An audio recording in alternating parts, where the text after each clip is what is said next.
It's time for Twig This Week at Google. Jeff Jarvis is here. Paris Martineau is here. And, of course, we're going to kick things off with Google quarterly results. They made a lot of money in the last 3 months. Is that a surprise? China's richest man, TikTok's founder. And Elon builds a compound for his moms. It's all coming up next on Twig. Podcasts you love. From people you trust. This is Twit.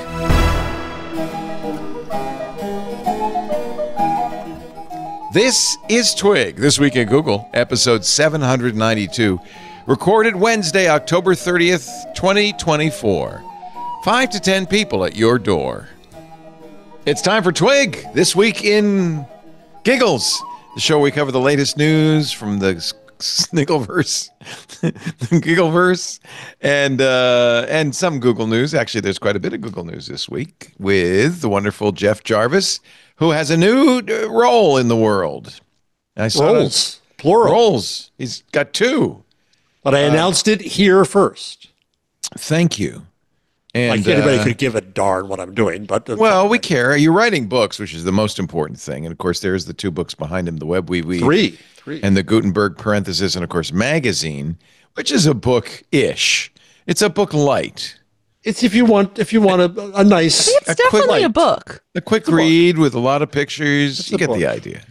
I'm just teasing you, as if I had something to compete. No, my friend. Jeff's new title, his new role, he is a visiting professor at Stony Brook University School of Communications and Journalism. Communication singular, or I'll get in trouble. Communication, there's only one. Yep. And a distinguished fellow. Hello, fellow, at the Center for Cooperative Media at Montclair State University. Aren't I distinguished? Very distinguished. So congratulations. And I am still Professor Emeritus. I am forever at the Townite Center? No, I'm just trying to cue the music. I know what you're doing. Graduate School of Journalism at the City University of New York. Cannot leave Craig out. That would be wrong. Also with us, the wonderful Paris Martineau, hot dog hat lady. The hatted. I don't know what you're talking about. She's got a Nathan's wiener on her head. And that does sound bad. That is just something you had lying around. That's not your Halloween It is just costume. something I had around the house. Yeah. Good to see you, reporter at The Information. She does the weekend, has the weekend every beat. week. You may be wondering, is the weekend going to come? And I'm working behind the scenes to make it happen. This weekend, we set the clocks forward, by the way. I take no responsibility for that one. That's your fault. I blame you. No. Let's talk about Jarvis, and I'm not talking Jeff. It was only a matter of time before Google created something named Jarvis. And you remember back in the day, so did Zuckerberg. Oh yeah, his own AI, his own AI was named Jarvis, and he addressed it as Jarvis. Well, the story in the Information. Google preps an AI that takes over computers. That headline is a little spooky scary, not to mention the drawing of a hand emerging from your screen taking over your computer, but it's really not anything like that. Although I think it's very interesting. Aaron Wu has the story. The product is not yet announced, but Aaron's got the scoop according to 3 people with direct knowledge of the product. The artificial intelligence will be in your browser and will kind of take over. You say, you tell it, I need a flight, and it will go out and book a flight. Or I need a car, and it'll go out and book an Uber. Or I want to buy something along the lines of this fine hat, and it will find the hat and buy it. This is kind of funny because Anthropic announced something similar just last week. Yeah. Ahead of that. I don't know if this is unrelated or if Google thought, we got that too. They're going to release it, according to Aaron Wu at The Information. Google plans to preview the product, also known as a computer-using agent, as early as December, alongside the release of its next flagship Gemini large language model. So when I was talking about this with Jason on AI Inside, it it works off the screenshot, which is the same thing that Anthropic said, which struck me that that's very similar to what we've discussed about Android and the new product of working off the screenshot. Right. And so it seems like it's a new layer of how we interact. What we're doing on our screen tells the machine something that can then supposedly give us something relevant as a result. Is that what's happening here? I can't really figure it out. When it takes over your machine. It reminds me of the R1, which is a product that didn't really take off and sold quite a limited number. Remember, it was that little cute little rabbit. And you would, instead of, it was kind of like, supposed to be like a smartphone, but instead of having apps on it, you would just tell it what you wanted to do. It turns out it was an Android device with an app, a single app, the Rabbit app on it. You would tell it what you wanted to do, and then it would call Uber for you or do whatever it needed to do to fulfill your needs. Anthropic said its product can operate different applications installed on a person's computer. Jarvis can only operate the web browser. So really, Anthropic is kind of like manipulates the keyboard and mouse. Jarvis is for a Chrome browser, basically. Again, from Aaron Wu, Jarvis, at least for now, targets primarily consumers who want to automate everyday web-based tasks. At Google's developer conference, Sundar Pichai, for instance, suggested future versions of Gemini could take several actions on its own to help someone return a pair of shoes. I have two thoughts on this. One, how is this going to get around, whenever I'm navigating the internet, because I'm an insane person and I have insane person browsing habits, I am always hit by, we think you're a computer. Right. Please answer me these riddles 3, And I don't think that Jarvis is going to be able to answer those riddles 3 to be able to return my shoes or whatever. And then my second people are going to thought have to rethink their "Are you a robot?" captchas, aren't they? Yeah, because your browser is your robot. I am. But that assumes that this product gets up off the ground and becomes popular, and I'm just not convinced. I mean, maybe I'd be happy to be proven wrong. I'm just not convinced that this is going to end up being that useful to the average consumer, much like I feel like ChatGPT and chatbots, as of right now, are not that useful to the average consumer.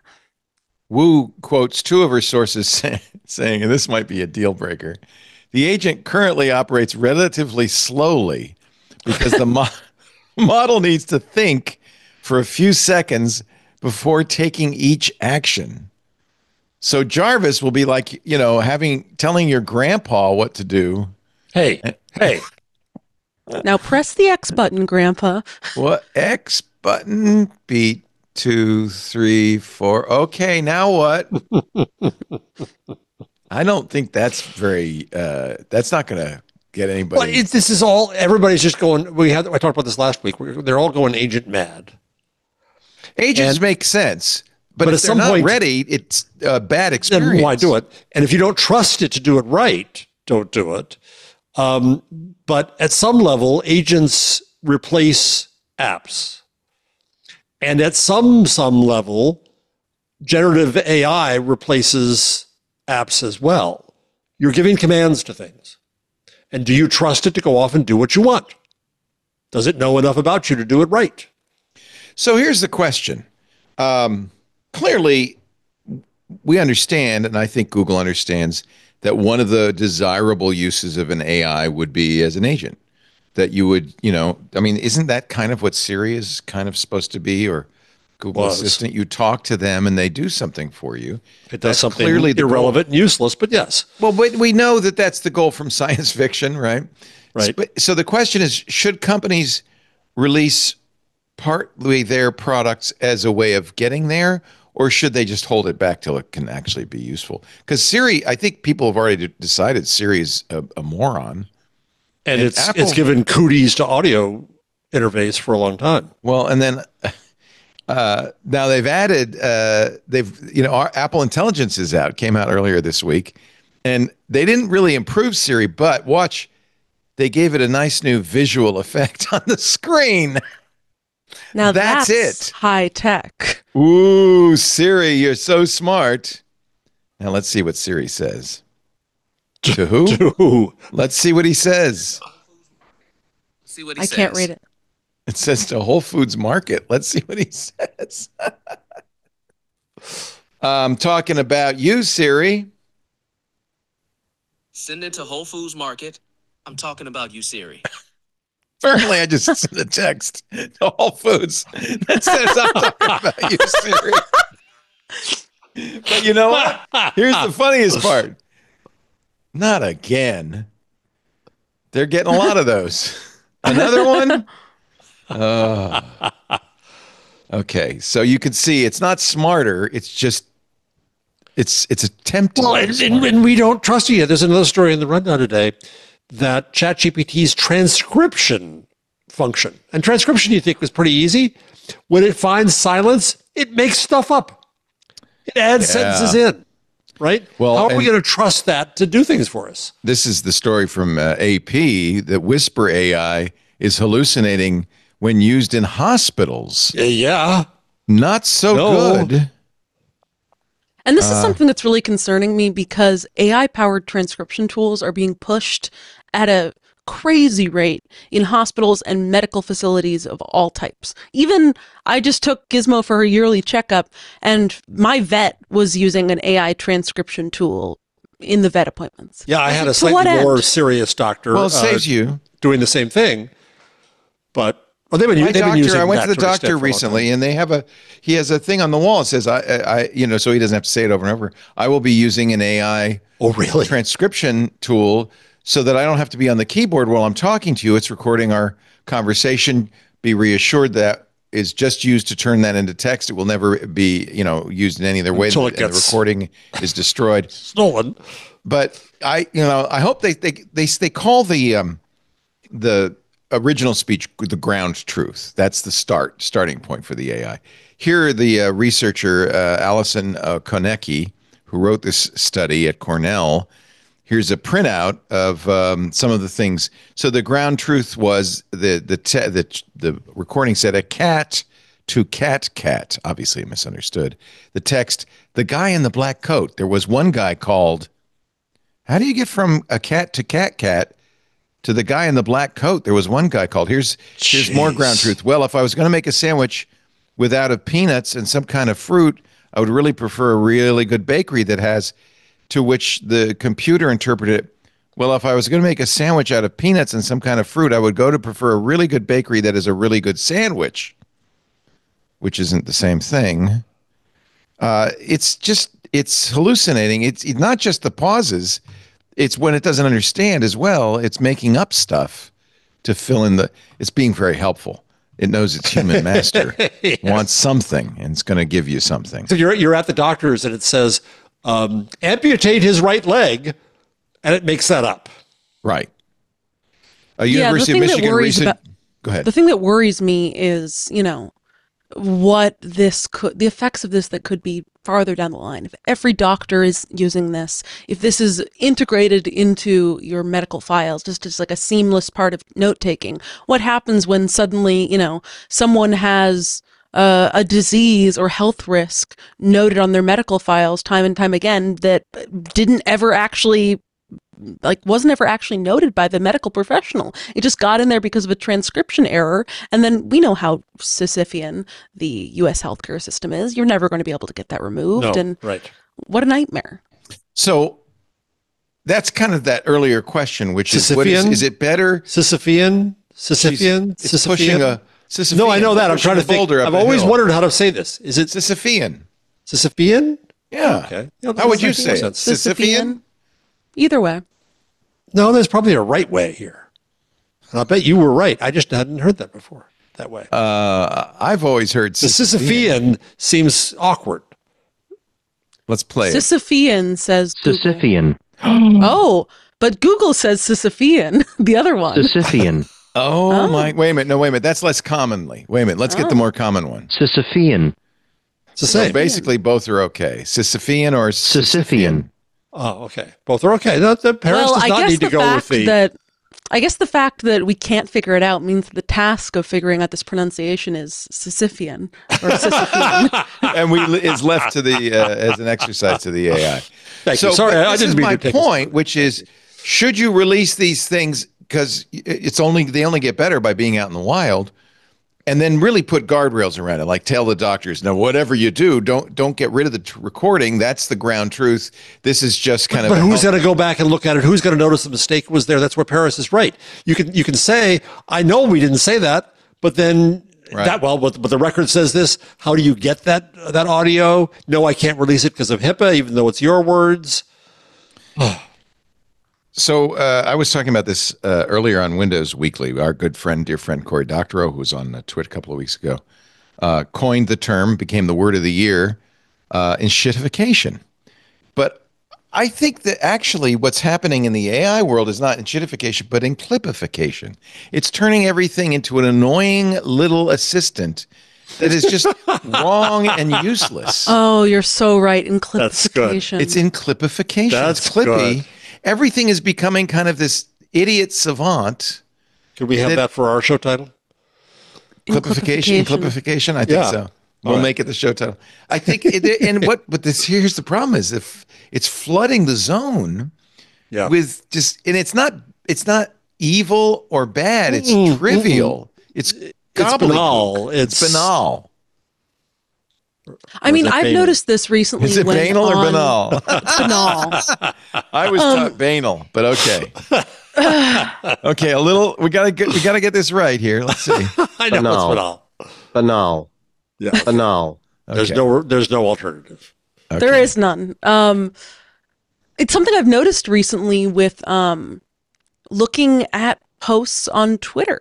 If you look under a popular post on Twitter or X, the everything app, what have you, the 10 or 20 replies you see underneath it Nobody are all calls clear. it the everything app. Nobody. That's the thing is, if I call it X, I do have to say X the everything app because I think that's very even funnier. Okay, from now on, that's how we're going to do it. The 10 or 20 replies underneath your average tweet are if it's a popular tweet, they're all AI generated, and they're all trying to restate the same thing in the tweet or approach it in the same way because it's clearly coming from the same model, and it's just slop.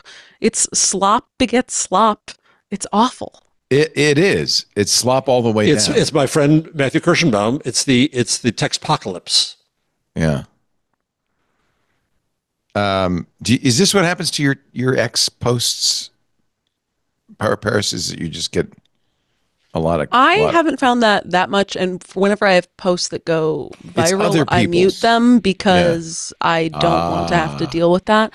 Because I think after a certain point, the notifications are too unwieldy and they have diminishing returns. Yeah. However, I've noticed this on any post that basically comes across my For You page now. You look at all the replies, and it's just slop. Wow. It's hard to even find a human response, and now Twitter has introduced kind of the feature on, I guess, some instances of the mobile app where you can reorder the comments or the replies underneath by most liked or most recent, basically in order to get around the problem created by making it so that anybody with a blue check gets automatically pinned to the top, to where you can kind of try to surface organic replies. But at a certain point, it doesn't even matter. They're just kind of swarmed by all this nonsense. So let the word go forth, not to trust the outputs of LLMs. That use it for brainstorming, for ideas, for creativity. Yeah. Don't use it for anything that matters, because we know it doesn't work. And it ain't AGI around the corner. It can't figure out what a peanut butter sandwich is. Well, and importantly, you as a human need to disintermediate AI. You need to stand between AI's output then what's the point? The real world. Just kind of do it yourself. Well, look, if I gave you 12 scientific papers and you asked AI for a summary, by the way, a new feature that is in Apple Intelligence, which is now in all Macs and iOS devices of recent vintage, it has a summarized thing. You would find that useful. Oh, yeah, especially for a strategy column. I use that. I honestly do that every time. Do you feel like you still have to read the column and compare the output? I get through 3/4 of it and I say, oh, jeez. I know. And then I put it in Notebook LM. And it does a good job, right? Yeah, it does. Yeah. And that's not earth-shattering. That's not vital. Yeah, you wouldn't use it to make life and death decisions, but But to summarize and save you some time, maybe. Well, I just hope my doctor doesn't use it to make life and death decisions. Well, that's right. About me. As somebody in our YouTube chat says, AIs don't do amputations, humans do. So robots, far. Robots. My prostate went out with a robot, man. So, Paris, you lost Dr. Don or whatever his name was, your doctor you like? Dr. Dan. I lost him to Washington, D.C. I was close. R.I.P. So you're still with Amazon Health? I'm still with One Medical, which is now part of Amazon, yes. And do you think they're going to be the first Normandy for the invasion of AI into medical care because it's Amazon? That'd be interesting, yeah. I'll ask next time I'm there. I'm sure that they will try and integrate some aspect of it. My understanding of Amazon's approach to this area, which is technically concierge medicine, is that it was their original interest in entering this area was to build a kind of luxurious-esque product for largely like enterprise clients like Google or other big companies that sell this, like a One Medical subscription as a service to their employees or like a benefit. And so part of the, cost benefit analysis for a company like Amazon is they want to be able to offer their customers, in this case being big like enterprise clients, they want to be able to offer them overall reduced healthcare spending. And that often ends up being by having patients interact with doctors more. So I'm not sure that would immediately translate to introducing AI into the mix. Because, maybe if Amazon just decides to go whole hog on the AI will make everything better train, sure. But right now, kind of the whole ethos of One Medical, or at least why I seem to like it, and what whenever I'm there, the doctors usually remember that I used to cover Amazon and tell me about what's just generally going up there. At least this is what me and Dan would do every time, is he'd be like, here's how things are going. And so far, it seems to be all right for them. Okay. I think they might have to see slightly more patience, but so far it doesn't seem to have big changes. Did we talk about the Apple summary, notification summary feature and how it told a guy he was getting dumped?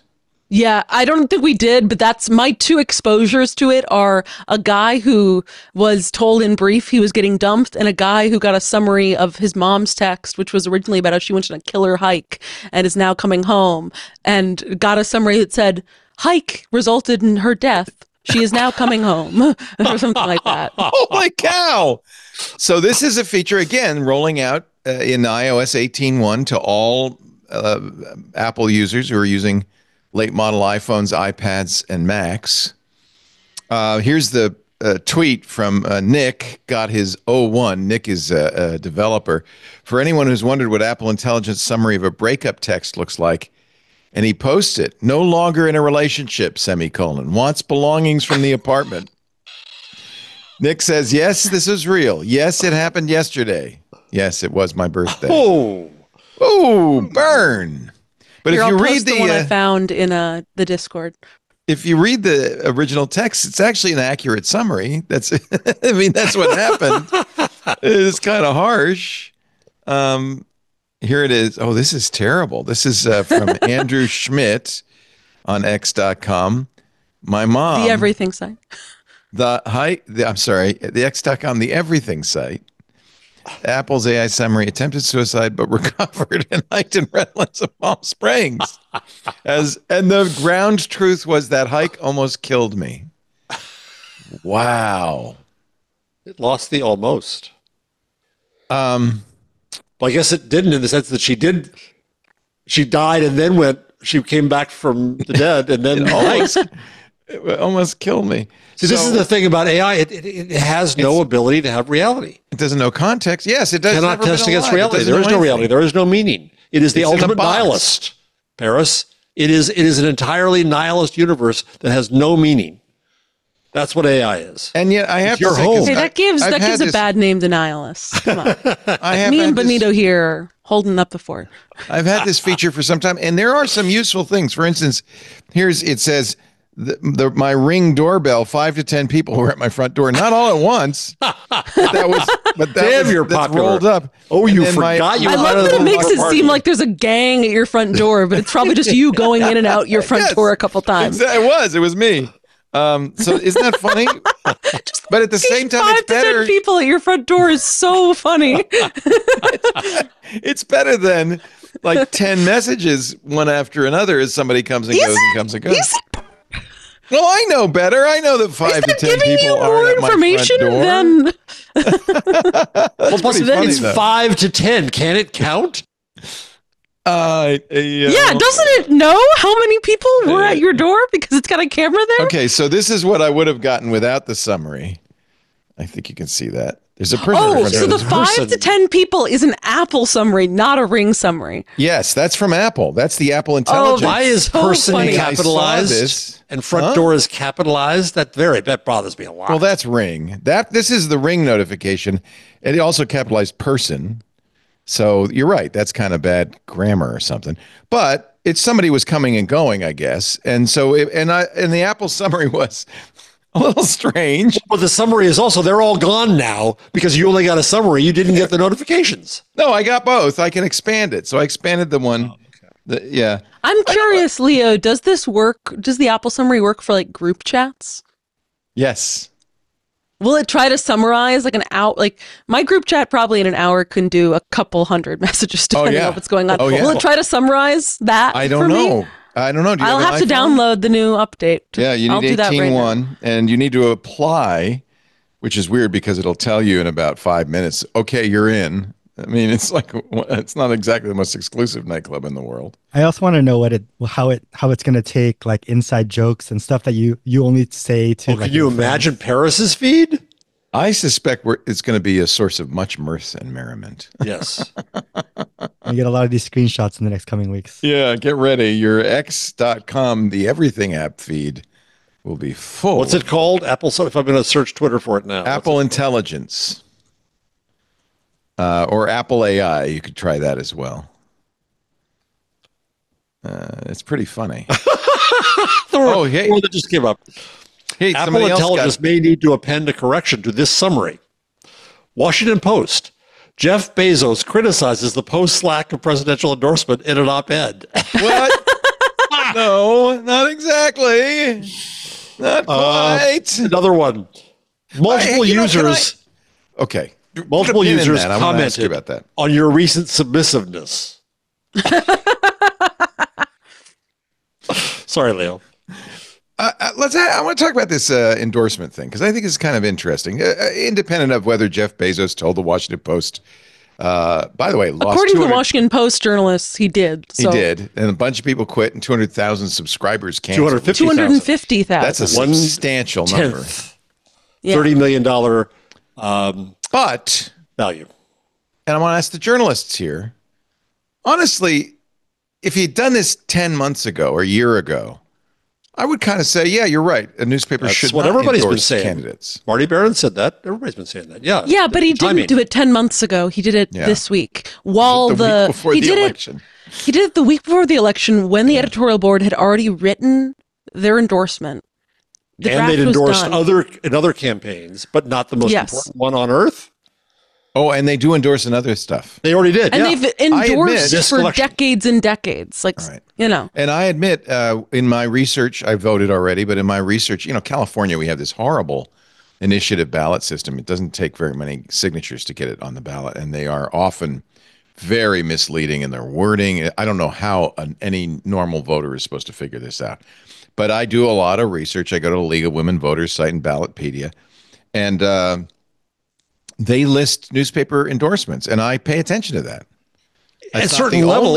it's not the only data Yeah. point, but it's a data point, and I value it. Well, it's useful, but the Washington Post has now not done this. The New York Times is not going to do endorsements in local elections. And yeah, it had value. And maybe you're going to disagree. If the Wall Street Journal likes them, I won't. Okay, but that's a data point. Can I plug my piece in the Columbia Journalism Review now? Since it's Yes, line please. 90, Very prestigious CJR. 95, where I plugged Is within Matthew it. Ingram still there at No, CJR? they He run out left. of money. Oh, I'm sorry. Line what? 95. Sorry, I wasn't paying attention. I know you never do to me. Why are liberals infuriated with the media? Can I put this in Apple Intelligence? Yes, please do. This is you talking about your own New York Times. What is your Vanish. hashtag? And Broken Times, Broken Post, Broken Murdoch Times. Journal. Yeah. Yeah. I'll read this. The argument here is your that AI and summarize? The right has always hated the press, but now there's a wave of criticism from the left of the press for a reason in which they're missing the big story of our lifetimes, which is the fascism at the door, and they're not covering it. And you mean the press doesn't have a liberal bias? That's the thing. It's so Marty Baron in his memoirs lamented that the Post's more than 80% of the Post readers He's the were former liberal. Executive editor of the Washington Post. And I said that's good. You know who's what. I always these days I pull this have I pulled this prop out here? The American, yes, you have the newspaper. I have, Ooh. right? Yeah. In 1900 in New York there were 46 newspapers, counting Brooklyn. 46 daily newspapers, daily. People had their own newspapers, right? And that was okay. And they had their own viewpoints. And now we end up with these monopoly papers, and they think they can serve everybody. And that's the myth they convince themselves of. That, we're going to serve conservatives and liberals all the same. No, you're not. No. And you're thus ill-serving your primary audience. So Jeff Bezos pissed the hell out of the last people who were loyal to the paper. So let's see. Get web page summaries with Apple Intelligence. Go to Safari, click the show reader, summarize. Okay, so Safari. I'm going to pull up your article and see what Apple Intelligence Then we can make a podcast of it. On the Google LLM. You don't really have to do any work anymore as a journalist. No. Just, it's going to all be done for you. All right. Poor Paris. I'm at the end of my career. Paris is the beginning of hers. Well, I do. I feel bad for our kids because they are, and Paris is in that same age group where they're entering this time of great. It's great. I'm having so much fun. It's so good. So wonderful. I love life. Do you? You're having fun. You are having fun. Listen, Nick Vember is on the horizon, baby. Yeah. Yeah, I heard you already watched 2, not 1. I've got to bank some because I'm not going to be watching Nick Cage movies when I get done with this podcast at 8:30 at night on Wednesdays. So, got to bank. Here 4. is the Apple summary of your article in one paragraph. Liberal readers and journalists are increasingly critical of major news organizations for their political coverage. So far, so good. Accusing them of both sidesing, false equivalence, and sane-washing. Bullets, very easy for it to get. Critics argue that the media should be focused on the existential threat posed by fascism and provide historical context to explain its roots and perils. Yep. Journalists like Jamel Bouie are praised for their use of historical analysis to eliminate the underlying issues in political discourse. Yeah. Pretty good? There's obviously more than that, but nothing's wrong there. I have theories as to why this is happening. Yeah, that's pretty straightforward. Yeah. It also does bullet points. I don't know how to do that on this, but yeah, it's pretty. So now, does that mean you don't have to read the article? No, because it left a lot out. Right.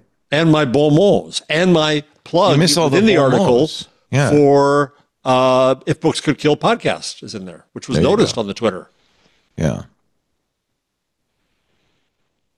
Okay. So I guess we all agree AI has some usefulness and it needs to be kind of monitored and you have to consider the output. Did you have an opinion about the Washington Post? What about it? Did you have an opinion about it? Paris and I have had ours. Yeah, I agree. Basically, I don't have a problem with newspapers not endorsing. They should either endorse or not endorse, but they shouldn't make the decision the week before an election. Yeah. Especially if it is apparent that the reason they made the decision is they didn't like the endorsement that was about to emerge. That's what happened at the LA Times as well. See, I think Paris is going to get mad at me because I'm going to use the word nihilism here. But I think it was a cynical and nihilistic decision because either way he wins. If Trump wins, then, it's kind of hands off Jeff and his mailing rates and his AWS contracts. If Harris wins, well, she's not vindictive like Trump, so he'll be treated fairly under the law. So he's kind of okay either way. You did see that both the Blue Origin met with Trump shortly after Bezos killed that endorsement. Bezos says, "Oh, I didn't know that." Yeah. Oh, I don't know. Blue I would Origin say is it's his more of a space effort. cynical view than a nihilistic view, because I feel like a true nihilist perspective to this would be it doesn't matter. Endorse who you want. Who gives a crap? Yeah. I see. Okay. So let's get the nihilist point of view in here because it's very important. The other thing that happened that I thought was interesting is Andy Jassy, who's Jeff Bezos's successor at Amazon, apparently a few days after Trump was the official nominee of the Republican Party, called him, which is, by the way, every CEO probably should. If he's potentially going to be a president, you want to make nice. That's what Tim Cook does very well, right? In fact, he just went to China, and at the same time they're announcing that India is going to produce a lot of iPhones, and so he's tamping down, the irritation that Chinese government might feel about India making iPhones. And you got to play that game, right? You got to be a politician. Jassy, though, when he went to when he called Trump, Mark Zuckerberg did the same thing. But at that point, Trump said, "You could, if you really want my favor, you should give money to my campaign now. Write a check. How big a check can you write?" Jassy says he declined to write a check. So one thing Bezos bought himself is the newsroom at the Washington Post, going after him in every way they can now. So they had a story that Bezos called Trump after he was shot in the ear, praising him for holding his fist up afterwards. Yeah. I think that is the job of CEOs. He's not a CEO. Right. Bezos. Okay, but I mean, he still owns Blue Origin. He owns other companies. He has some financial interest in the success or failure of Amazon. He represents in many minds Amazon, does he not? Certainly. Well, if I were Jassy, and he's going over my head and trying to make deals. Let's not worry about Bezos. Let's just say Jassy. It's appropriate for Jassy to call, yes? He said the Amazon says it was, quote, a general hello type thing. If you want to be Krupp. Hi, this is Andy Jassy, CEO of Amazon. I just want to say hello. Hello, Andy. And that it's transactional. You know he's going to demand something. It's transactional. Yeah. Yeah. So what are you buying into? You say, I'm sorry, Mr. President, but I am not. We want to stay aloof in this, but we just want to let you know that, we. That's not good enough for him. That'll make him your enemy. Then it's stupid to call. Yeah, that's true. Because you don't do what he wants. Yeah. Zuckerberg, who of course was under fire from Donald Trump for a long time, called Trump also after the assassination to say he was badass. That Trump was a badass. Jesus. That leaked very quickly after the call, if I recall correctly. Yeah. And by the way, which I think is since interesting. then, Donald Trump has said Zuckerberg is much better than he used to be. I will say, I do think it's interesting to think about why the Zuckerberg comments leaked immediately after they were made and why it took until this for the Jassy and Bezos What's your to theory? be leaked. I mean, I think that obviously people closer to Zuckerberg are a bit more either outraged by his conduct or just generally leaky, and it took until this for people in the close circles of Bezos or Jassy to be motivated to share information that they shouldn't with journalists in the same way. Or I guess it could have been the journalists didn't ask, but I'd like to believe that, it's probably more on the people themselves that are in this. Traditionally, and certainly after Citizens United, considerably, companies have contributed to both campaigns, right?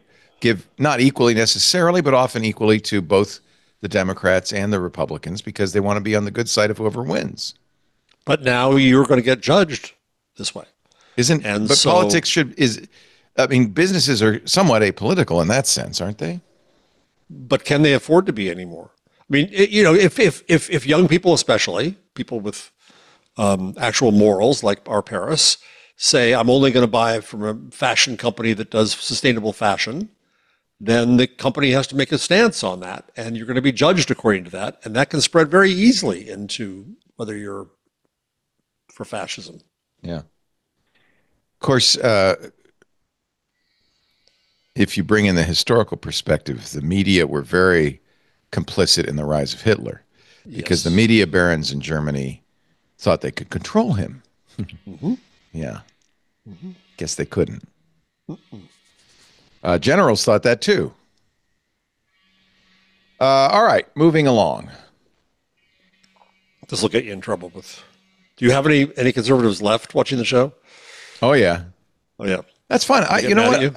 I want everybody to vote, and I think the better, whoever gets the most votes should win. That's pretty straightforward in this country. I do fear that if Trump does not win, there will be a lot of shenanigans, as there were in 2020. But I hope that doesn't destabilize. You know, I will say that as a business person, an apolitical business person, as a business person, if I put that hat on, let me put that hat on. I don't have a dog in this hunt. I say I don't have a dog in this fight, but I do note that we have zero ad sales, literally not $1 for 2025. And it's my opinion that advertisers, however they fall in the political spectrum, are waiting to see what happens. Yeah. And because I think in general, instability and uncertainty are just bad for the economy. So whoever gets elected, that once that's settled, I'm hoping, as an apolitical business person, whoever gets elected, that people will then say, all right, fine, it's over. Now we can buy our advertising. I hope that's the case. Otherwise, the lights are going to go out here, and it's no fun. Democracy dies, as do podcasts, in the darkness.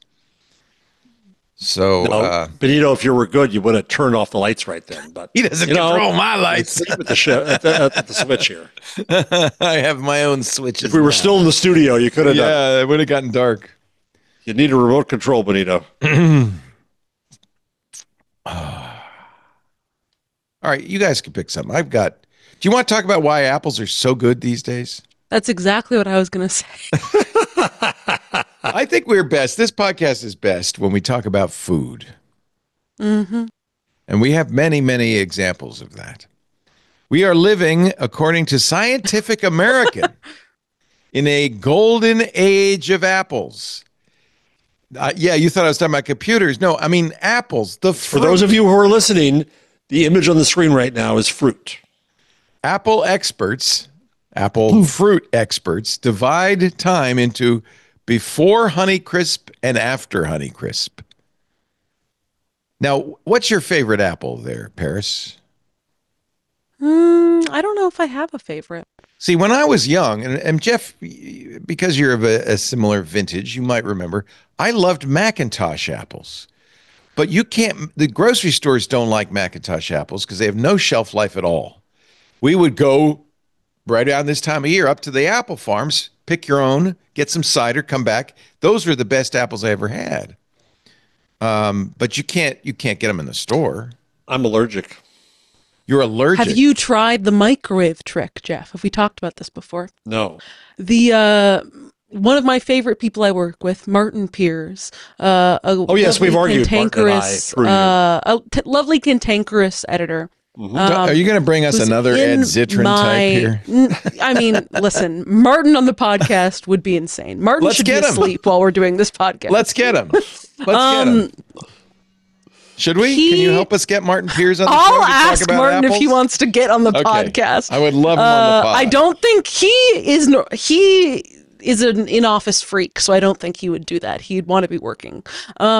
However, he's also allergic to apples, but he's found that apparently his doctor told him that microwaving the apples, obviously check with your doctor, it might be a different type of allergy, microwaving them briefly neutralizes the compound that he's allergic to. So he every day in the office will briefly microwave an apple and then eat it.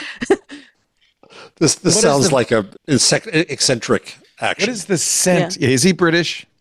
Yes. Australian. Right? Okay. Australian. What is the scent of a slightly microwaved apple? It's probably delicious. You know, it's not as frequent as you'd think, and I sit near the microwave, so that's how I'm intimately aware with this, but not really. You don't really notice it.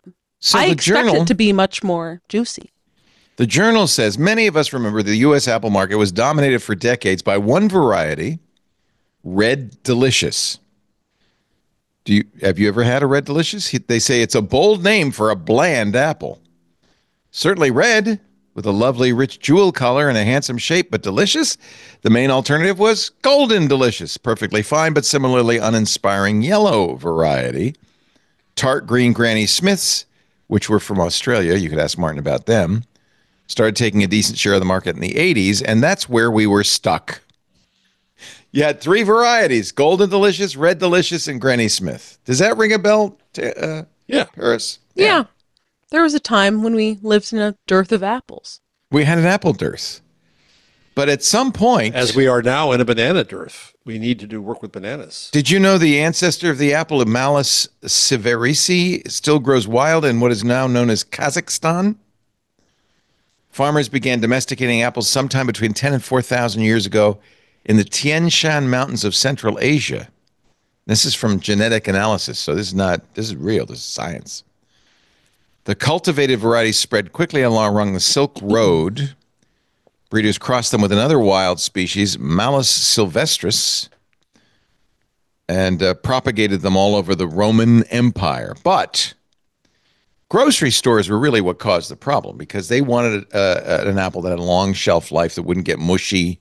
I thought apples had like an all-winter shelf life, and you put them in the root cellar, and they stayed forever. Well, maybe in the root cellar. I don't know. No, they get all wrinkly. Haven't you seen a spring apple? They're all brown and wrinkly. Oh. So the big transformation occurred when they crossed. Let's see. Honeycrisps has a disruptive trait, says Chris Galtschak, a geneticist who works at the U.S. Department of Agriculture's research station in Kearneysville, West Virginia. Honeycrisp's texture, the crispness, had never been combined with a high acidity, high sugar apple. It was a first. That really struck North American customers specifically well. Honeycrisp took over. The world of commercial apples now are divided into before and after Honeycrisp. There were either the soft, mealy, delicious apples, for instance, or the hard, firm, dense Granny Smith apples. With Honeycrisp, once you've had crisp, it's hard to go back, he says. All right, maybe this is not as exciting as I thought it would be due to I think the Jeff's... exciting part of this is features quotes from a man named David Bedford, who has the title Apple Researcher at the University of Minnesota. God, and I do think that's job. Delightful. I looked him up. He says on his website, "My work is directed at the development of new apple cultivars through conventional breeding and the use of market-assisted selection with special emphasis on the development of explosively crisp apples." At the peak of crunch, at the peak of crunch times, he says, I've had to taste 600 apples a day. The first 100 are okay, but after that, it gets to be real work. Poor David. Poor David Bedford. You think it's easy. You think it's a walk in the orchard there, Paris, but it's not. I bet he's never, a doctor can't come within a mile of him, though. You know? That's right. More than an apple a day, 600 apples a day. So do you like the Honeycrisp, Paris? I like the sweet apples. What is the Galaxy apple? Is that one of them? Oh, Gala. You're talking about the Galas. Something like that? Galas are quite good, yeah. I'm a Honeycrisp kind of guy. Yeah? Yeah. All right. Well, anyway, that was a complete waste of time. It felt like a story that'd be right for us. It felt like a perfect story. We did the there was New nothing, Jersey tomatoes. There was nothing weird and sick about it. There was nothing. It was. Yeah, there was no like skin face is what we were missing. It was attempting an amuse-bouche between the politics section Didn't of work. the show. Didn't work, Leo. But you know, you try. God bless. Are you Sometimes offended? The sorbet. I'm offended. Instagram says we save the best video quality for the most popular content. Are you offended by that notion that as your old videos get older and older on Insta, they get blurrier and blurrier? Like they can't afford the bandwidth? That's what I couldn't get about this. Adam Mosseri, the head of Instagram, did a video, Ask Me Anything. He says, in general, we want to show the highest quality video we can, but if something isn't watched for a long time because the vast majority of views are in the beginning, we will move to a lower quality video. And then if it's watched again a lot, we'll re-render the higher quality video. I think boo. I think we should have video quality for the people. Video Yes. quality for the people. Yeah. Wait a minute. If they're older, they We're all making fists. we're trying to give Benito a card. Let's do it again. Come on. He didn't have his finger on the thing. It's like we're holding a giant stick. A giant invisible It's stick. like we're holding a giant stick. We're all hanging on. Now, act as if you could fall if we let go. Oh, man, I'm having real Do problems this. with Yeah.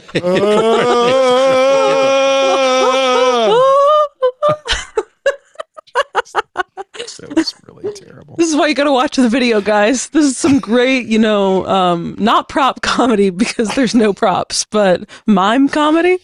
Meta estimated last year it served 4 billion video streams a day on Facebook. But they're short and they're nothing. It's not like YouTube. YouTube has to serve. Well, that's things true. Like this. And I don't think God's YouTube sakes. does that. If your video is old, it doesn't go down in quality, does it? I don't think so. Is it a slightly subtle way to drive you to new and hot? Yeah. Well, that's my concern. More is trending? that the rich get richer, right? Or Yeah. anyway, higher quality. By the way, this is another one that's really offending me. Video game preservationists have lost a battle with the Yeah. United States copyright librarian. Librarian of Congress ruled in favor of the ESA, the Video Game Association, the Entertainment Software Association, saying libraries should not be allowed to loan video games given the risk of them being pirated. Now, the problem is preservationists want, say, most vast majority of games never re-released. There is no economic disincentive. Those that do are typically changed or remastered in ways that make them less interesting for the study of the games, and argued, there's no harm to these video game companies by lending out special collections. Just, I'm sure, Jeff, when you are doing your research for your books, you go to the library and you put in a little slip and asks for access to special collections, right? Yeah, I go to Columbia Library. I go to Columbia University. I go up there, and you have to wash your hands. And you have to put everything except your pencil away, and you have to do things on these foam rubber things to look at things. And I can only look at them there, and it's wonderful. Yeah, it's wonderful.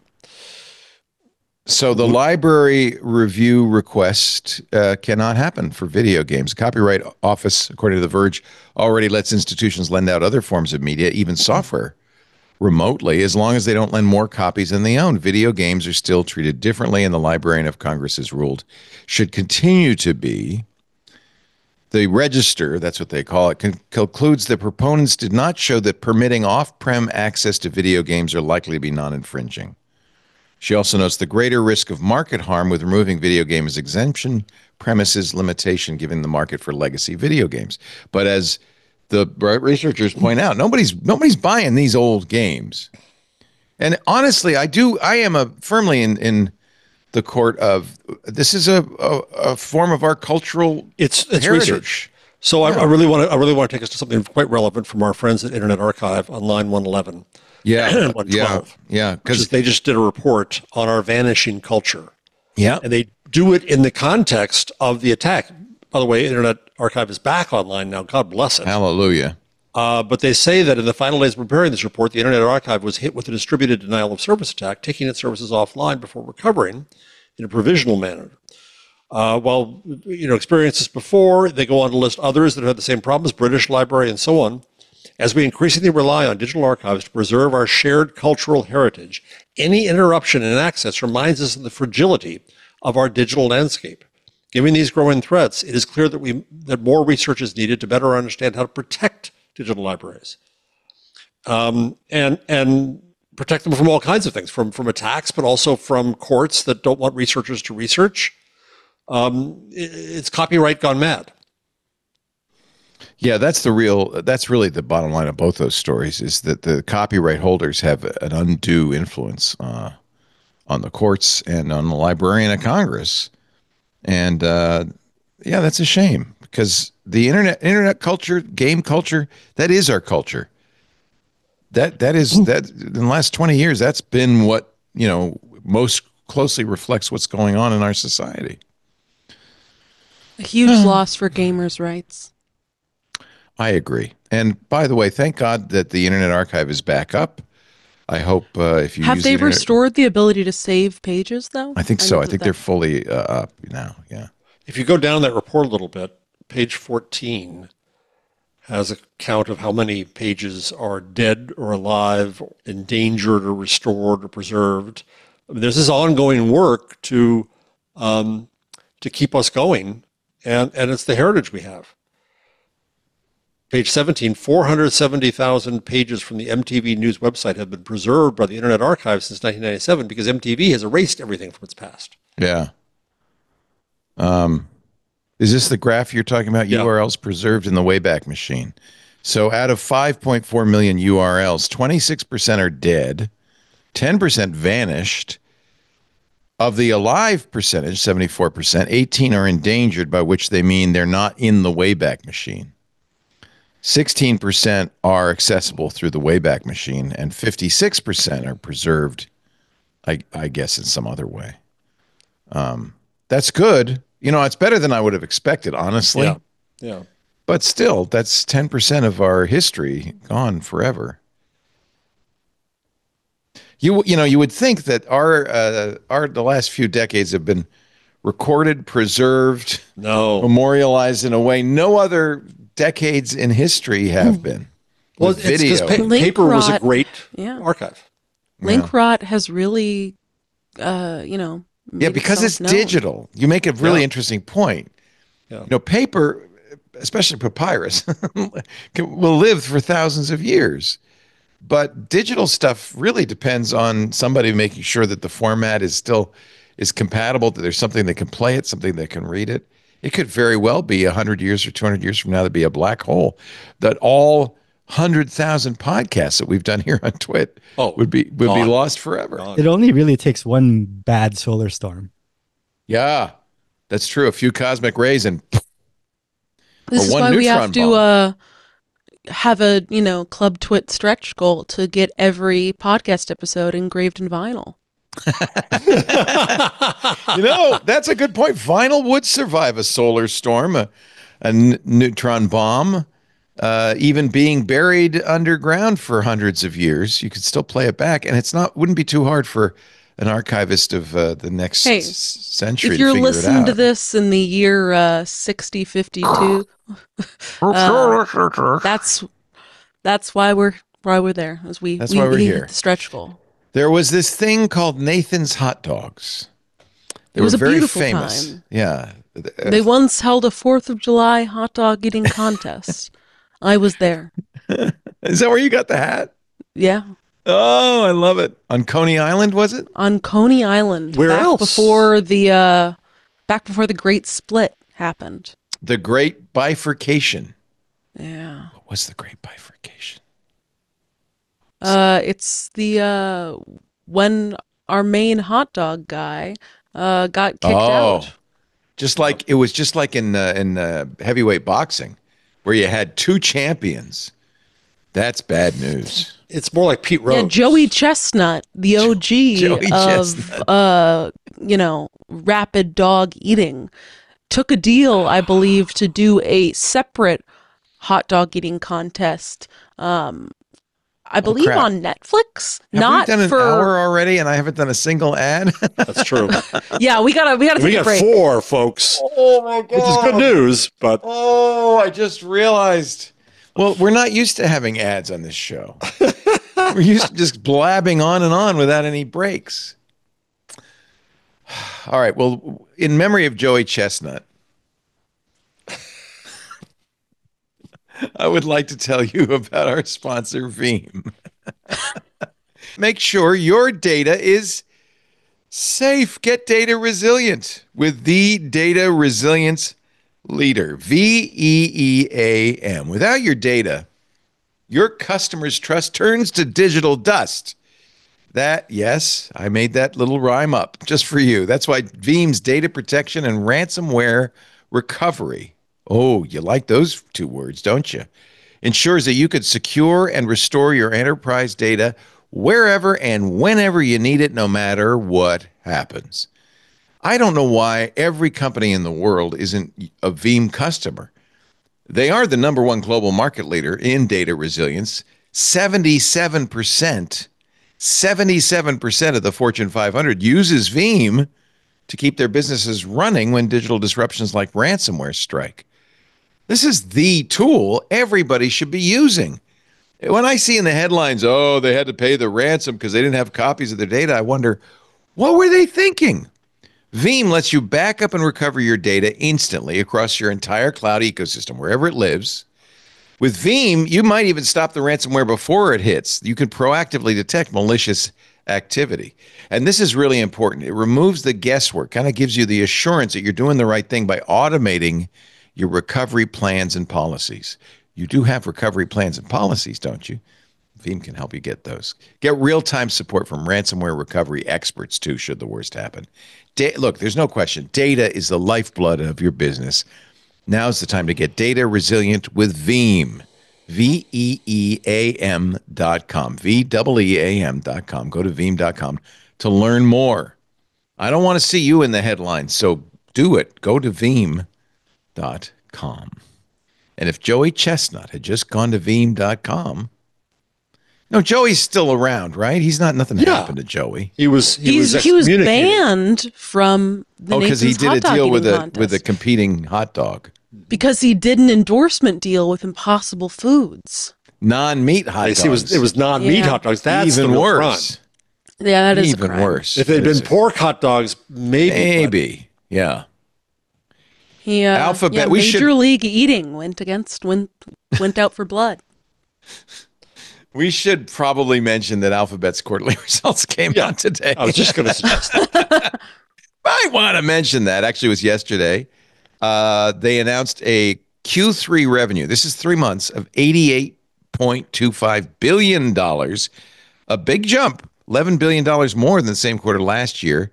Get this, though, net income. The profit last year, $19.7 billion, which isn't anything to sneeze at. In 3 months, Google made $26.3 billion this quarter. The stock was up today for a while. I looked middle day at about almost, $5. It ended the day at 2.2.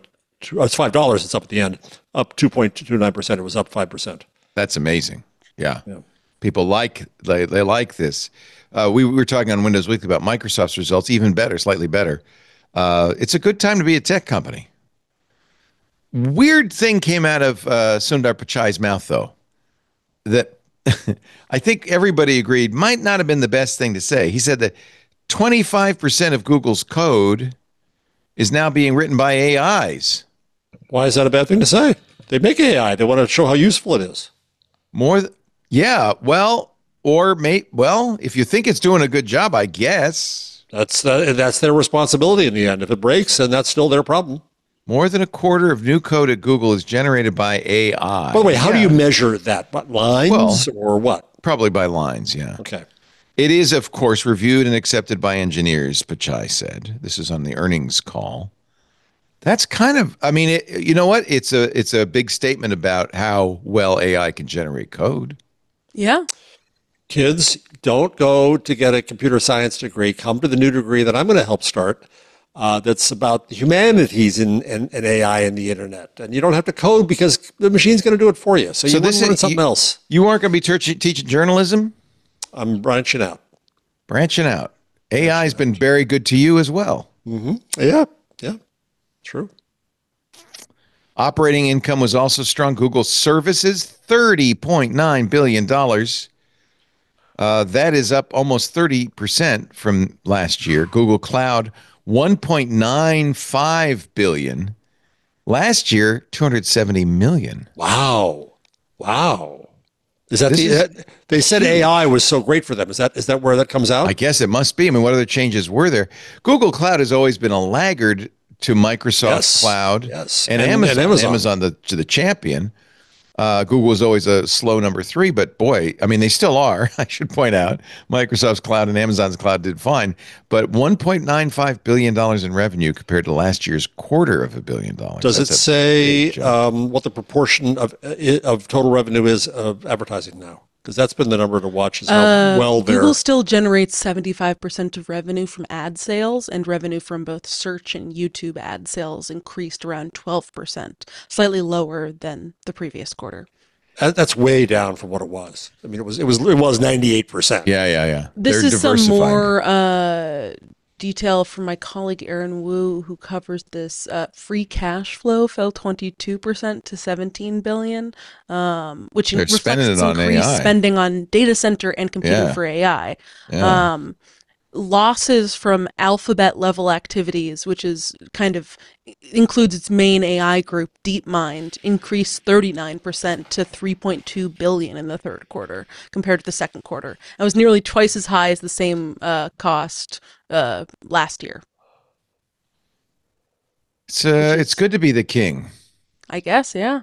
YouTube did pretty well too, right? YouTube in subscription and ad revenue for the first time crossed $50 billion for the year. That's for the year, but still.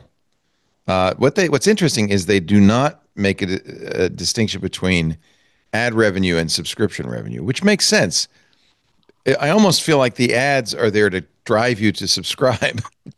Yeah. Do you think they make more money on subscriptions on YouTube Premium, than they do on it's ads? advertising. They would rather. Google No, is but an I mean, advertising business. So for me, am I more valuable to them as a subscriber or as an ad viewer?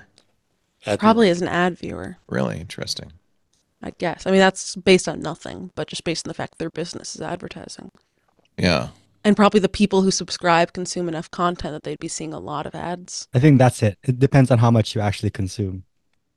So I don't see any ads, right? Because I'm a YouTube Premium. Yeah, but if you're like watching 24/7, they'd rather you watching the ads than pay the premium. But if you only Than watch pay. a couple of like a video a day, Yeah, they'd I'm a rather you good pay deal for premium, them you know? because I don't. But you I wouldn't don't watch much. a lot.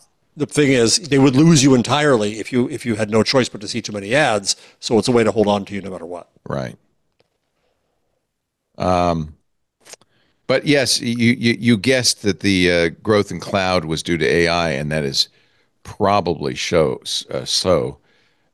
Again, from the information, might as well. This is from that guy who doesn't like apples, Martin Pierce. Google may have He loves apples. He's just allergic eat to 'em. them. Ask him about the Honeycrisp, will you? Google may have calmed some nerves on Wall Street on Tuesday. It delivered a third quarter result showing a sharp, I should do this in Aussie accent, a sharp acceleration in Google Cloud's growth rate to a bumper 35% from the 29% in the second quarter. That's a terrible Aussie accent. I apologize. Does it sound pretty bad, anything yeah. like Martin? Not really. No, he sounds more bitter. As Aussies do. No, I would say Aussies my are relationship jolly. with Martin is very similar to my relationship with you two. I'm not sure what that means, but I don't know if I want to dig into it either. No, I don't think we do. Pachai, says Martin, didn't quantify the impact of AI, however, which likely would help convince skeptics on Wall Street. He did credit the performance in part to the company's AI portfolio, which was helping it win new customers as well as lift usage by existing customers. The cloud unit's performance helped increase Google's parent Alphabet's overall top-line growth rate to 15%. That's why the stock went up, because it was more than the analyst expected. 5% lifted Alphabet's out-of-favor stock in after-hours trading. And that 5%. Now, if we do get Martin on the show, he should come on next quarter's earnings, or I guess for end of year earnings, because earnings are Martin's Super Bowl. Oh, he let's is have him on. at then. his best when companies are Earning. reporting financial earnings, and he gets to dive into the data. Yeah. AI really supercharges search. Oh, I see where the problem lies. Investors are a little concerned that AI is going to start to make search less lucrative. So Google is at great pains. Philip Schindler, Google's business chief, says AI really supercharges search. It's good for search. A comment, the U.S. government is short of sight as it wants to restrain Google from using AI to strengthen its dominance in search. Martin, you are good. Meanwhile, the company's new chief financial officer replaced Ruth Porat, you may remember. Anat Ashkenazi made her debut earnings call appearance with some good news and some bad news. I hate it when people say, I got good news and bad news. The good news is she plans to bring a fresh pair of eyes to the company's operations. Oh no, in hopes of squeezing more efficiencies. Although Martin says her predecessor, Ruth Porat, was not exactly a slouch in that department. The bad news is that as Ashkenazi forecasts, Alphabet's capital expenditures will increase further. You were just talking about this, Jeff. Of spending on new servers, related equipment to handle work on AI services. CapEx running at a quarterly rate of just above $13 billion. Well, here's the number that almost double what it was last year. That amazed me this week is that the CFO at OpenAI said, and they're losing money hand over fist, we know, but 75%, I think it is, of their revenue comes from individual subscriptions. Most of their revenue, she said. Ah, see, this is line that was 75. my question, right? So there, is there a business? They have 250 million active weekly users. 75% of the company's overall business comes from consumer subscriptions. Huh. Who would have thought that there's that much money? And again, they lose a fortune, and so I don't know what the total revenue is. But so as willing to pay $20 business, a month. You're saying as opposed to business subscriptions? Well, no, I think consumer as opposed to enterprise big. Yeah, I guess. Yeah, so. yeah. But I subscribe. I pay $20 a month to OpenAI. How often do you use it? Not as much as I used to. I used to use it a lot, and I don't use it that much anymore. I also pay for Anthropic, Perplexity. And, how much do you spend a month on AI? Probably $100 a month, which is nuts because I don't. No, you don't really use it. Well, I found Meta AI is free, and Notebook LM is free, right? Genesis And now Apple is Gemini. free, right? Yeah. All right. Well. So how do I turn on Apple Intelligence? I just updated my phone. So you're 18.1. So now it's supposed to ask you, but it didn't ask me either. So you go to your settings and you will see a brand new Apple Intelligence and Siri setting. Oh, I see. Hit that and it'll say, "Oh, you want it? You got to ask for it." But is it going to take any of my data? It's Apple. They paranoid. don't take your data. No, Apple they would love that. It's for Apple. work. No, they don't. Apple's very Okay, it's complete. The models run entirely on device, Yeah. so a task can be completed. It's as private as AI can be. They are in the next version, 18.2, going to add ChatGPT, but it will then say before you go there, "Oh, do you want to go to ChatGPT? I can't answer this on device. We can use ChatGPT, but you should be aware that the privacy policy is now ChatGPT's, not Apple's." I think they're making great. And I also like that it says you can turn on transparency logging for Apple Intelligence to see how your data is processed, because they're trying, basically what this says, it has like a pop-up for it that's fairly long and actually written quite cleanly, saying that it tries to process almost all requests entirely on device. Right. If there's ever a request that is too large to be on device, it will be sent using this private cloud compute to send only data relevant to your request to be processed on Apple Silicon servers. The data sent and returned by private cloud compute is not stored or made accessible to Apple. It's only processed to fulfill your request, after which point the results are returned securely to your device and not retained by private cloud compute. See, good stuff. So you're safe. It's okay. It's Apple. If you trust Apple's your Apple, I friend. would say that's probably the best way to use AI. And unless you think Apple's a lion, but I don't think they're a lion. So back to your point about our point about AI and serving. Microsoft's earnings just came out, and they said that AI is bolstering demand for cloud services. So that seems to be Okay, pattern why not? here. And bolstering expenses because we got to build. Microsoft's putting 3 Mile Island back online because they need so much power. Let's take a little break. I need to take another ad break. When we come back, what is open source AI? What does that actually mean? You're watching This Week in Google with Jeff Jarvis, Paris Martineau, great, the hot dog lady. a tip of the bun. Tip of the bun. I tip my bun to you, sir. And I to you, milady. My hot dog. Me wiener. What's up, dog? What's up, dog? Our show today brought to you by US Cloud. I had a great conversation with these guys. I said, I'd never heard of you. They said, well, you should. It turns out most companies, most enterprises figure, well, we got Microsoft licenses. Included in the cost is Microsoft support. We should use Microsoft support. But Microsoft doesn't sell support as needed. They'd only sell a big bundle of support, and you pay for it whether you use it or not. And it turns out it's not the best, most economic way to get support. US Cloud is. They're the number one Microsoft Unified Support replacement. They are the global leader in third-party Microsoft Enterprise support. They support 50 of the Fortune 500. And switching to US Cloud could save your business 30 to 50% on a true comparable replacement for Microsoft Unified Support. But I said to them, are you going to focus on saving money, or are you going to focus on how good you are? And they said, we're both.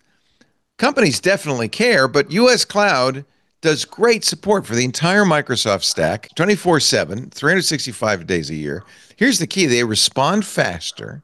They resolve tickets quicker for clients all around the world. You're always going to talk to real humans.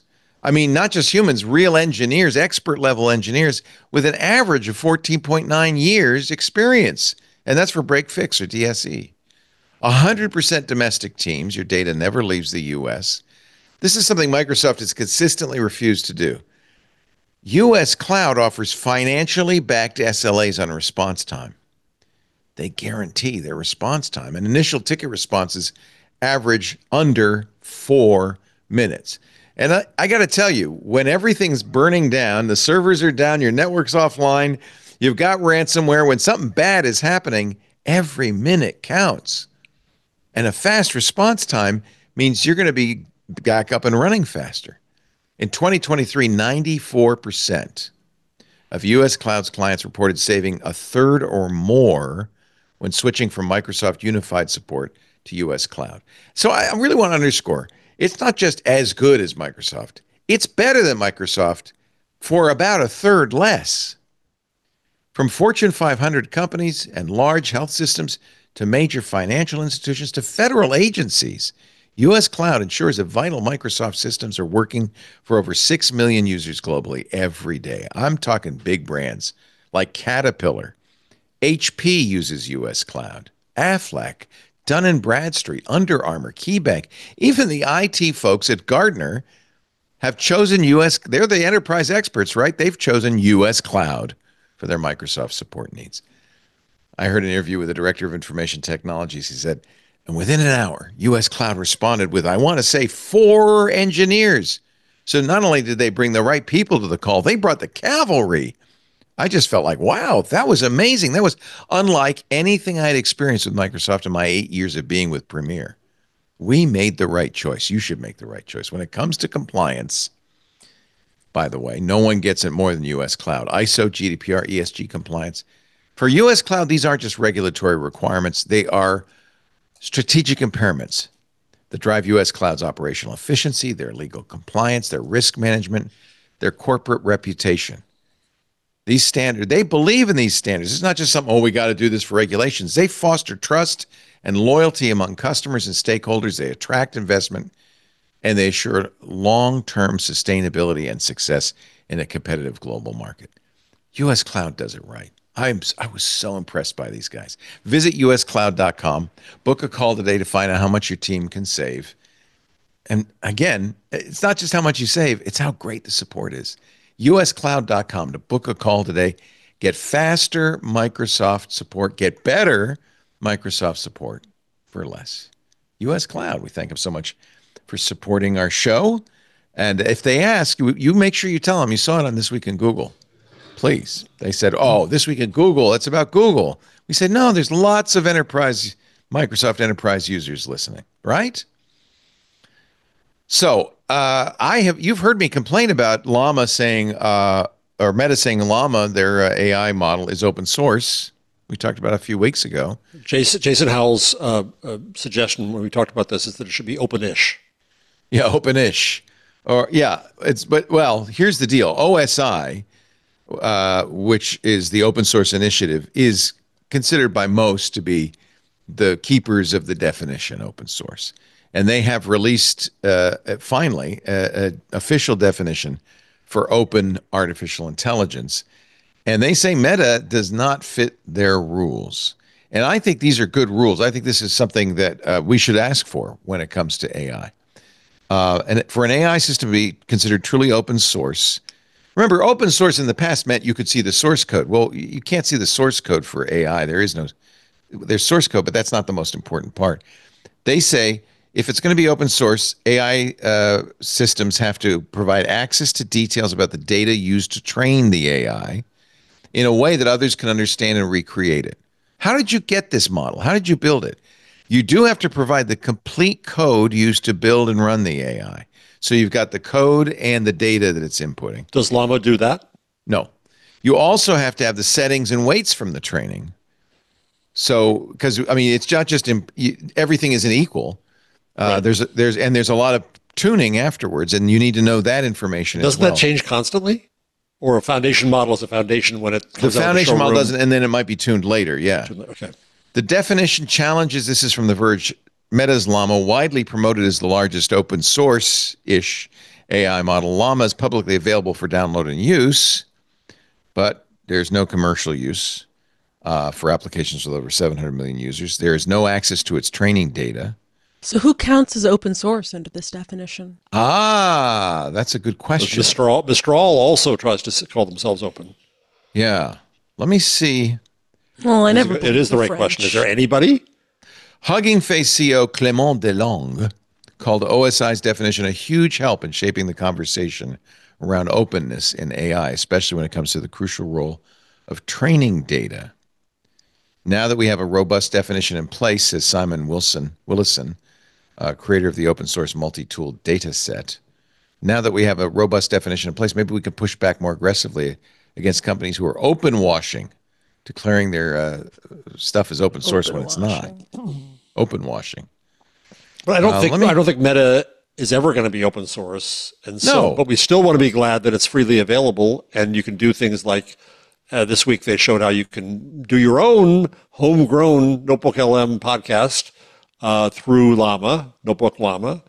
I still think that's worth encouraging, and so we're getting. By the way, did you listen to the Notebook Llama? Oh, it's hilarious. Podcast is terrible.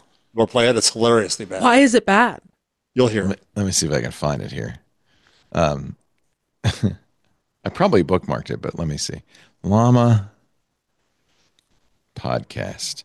It's trying to do the same RAG stuff, right? And then turning into it was really a shot across Google's bow to say, you think Notebook Llama is so special? You can do it with our Llama, you can do it like that with and by the way, they gave it that silly open designation. So they said, well, we're open, but they're not.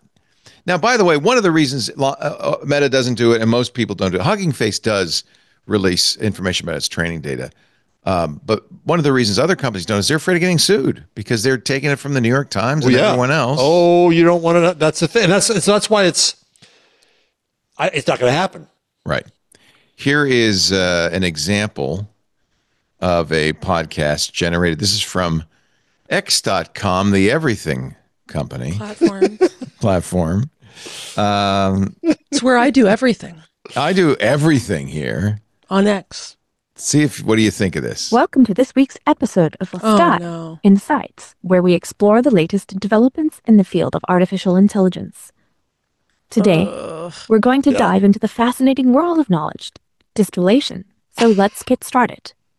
Joining me on this journey is my co-host who's new to the topic, and I'll be guiding them through the ins and outs of an accent that doesn't exist. I'll be guiding them through Wait till you hear the guy. Knowledge. Let's started. Sounds exciting. Why does he sound bored? He's a nihilist. Sounds exciting. Can you give me a brief overview? Okay, good. Of course, knowledge distillation. It's terrible. But we can do it too, says Llama. It'll get better, right? When I first heard that, I thought this is like you're at a restaurant and you're hearing the couple at the next table having a first date. You want to go over and just say, stop. It's not going to work. Yeah, don't. Yeah. Like, what is the actual purpose of these, though? Like, what can you actually, what's something useful that can come out of this? I hear students say that they would love to be able to use this to have explain material to them in a way that's somewhat more compelling than having to read the material. But that's what the teacher's job is, no? No, it's not the student's job. No, the teacher's job. That's the professor's job.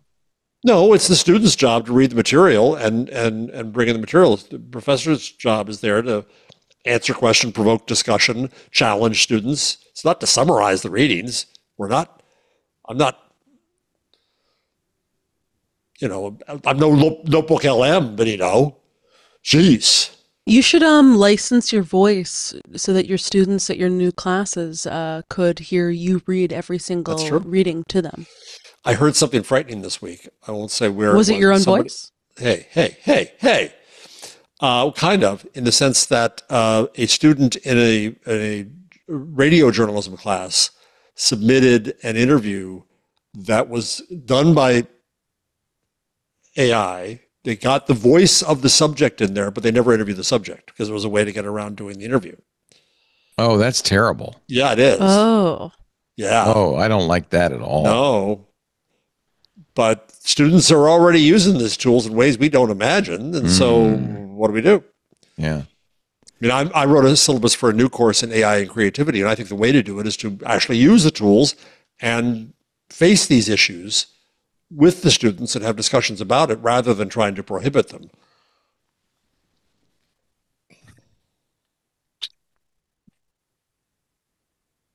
That was a showstopper.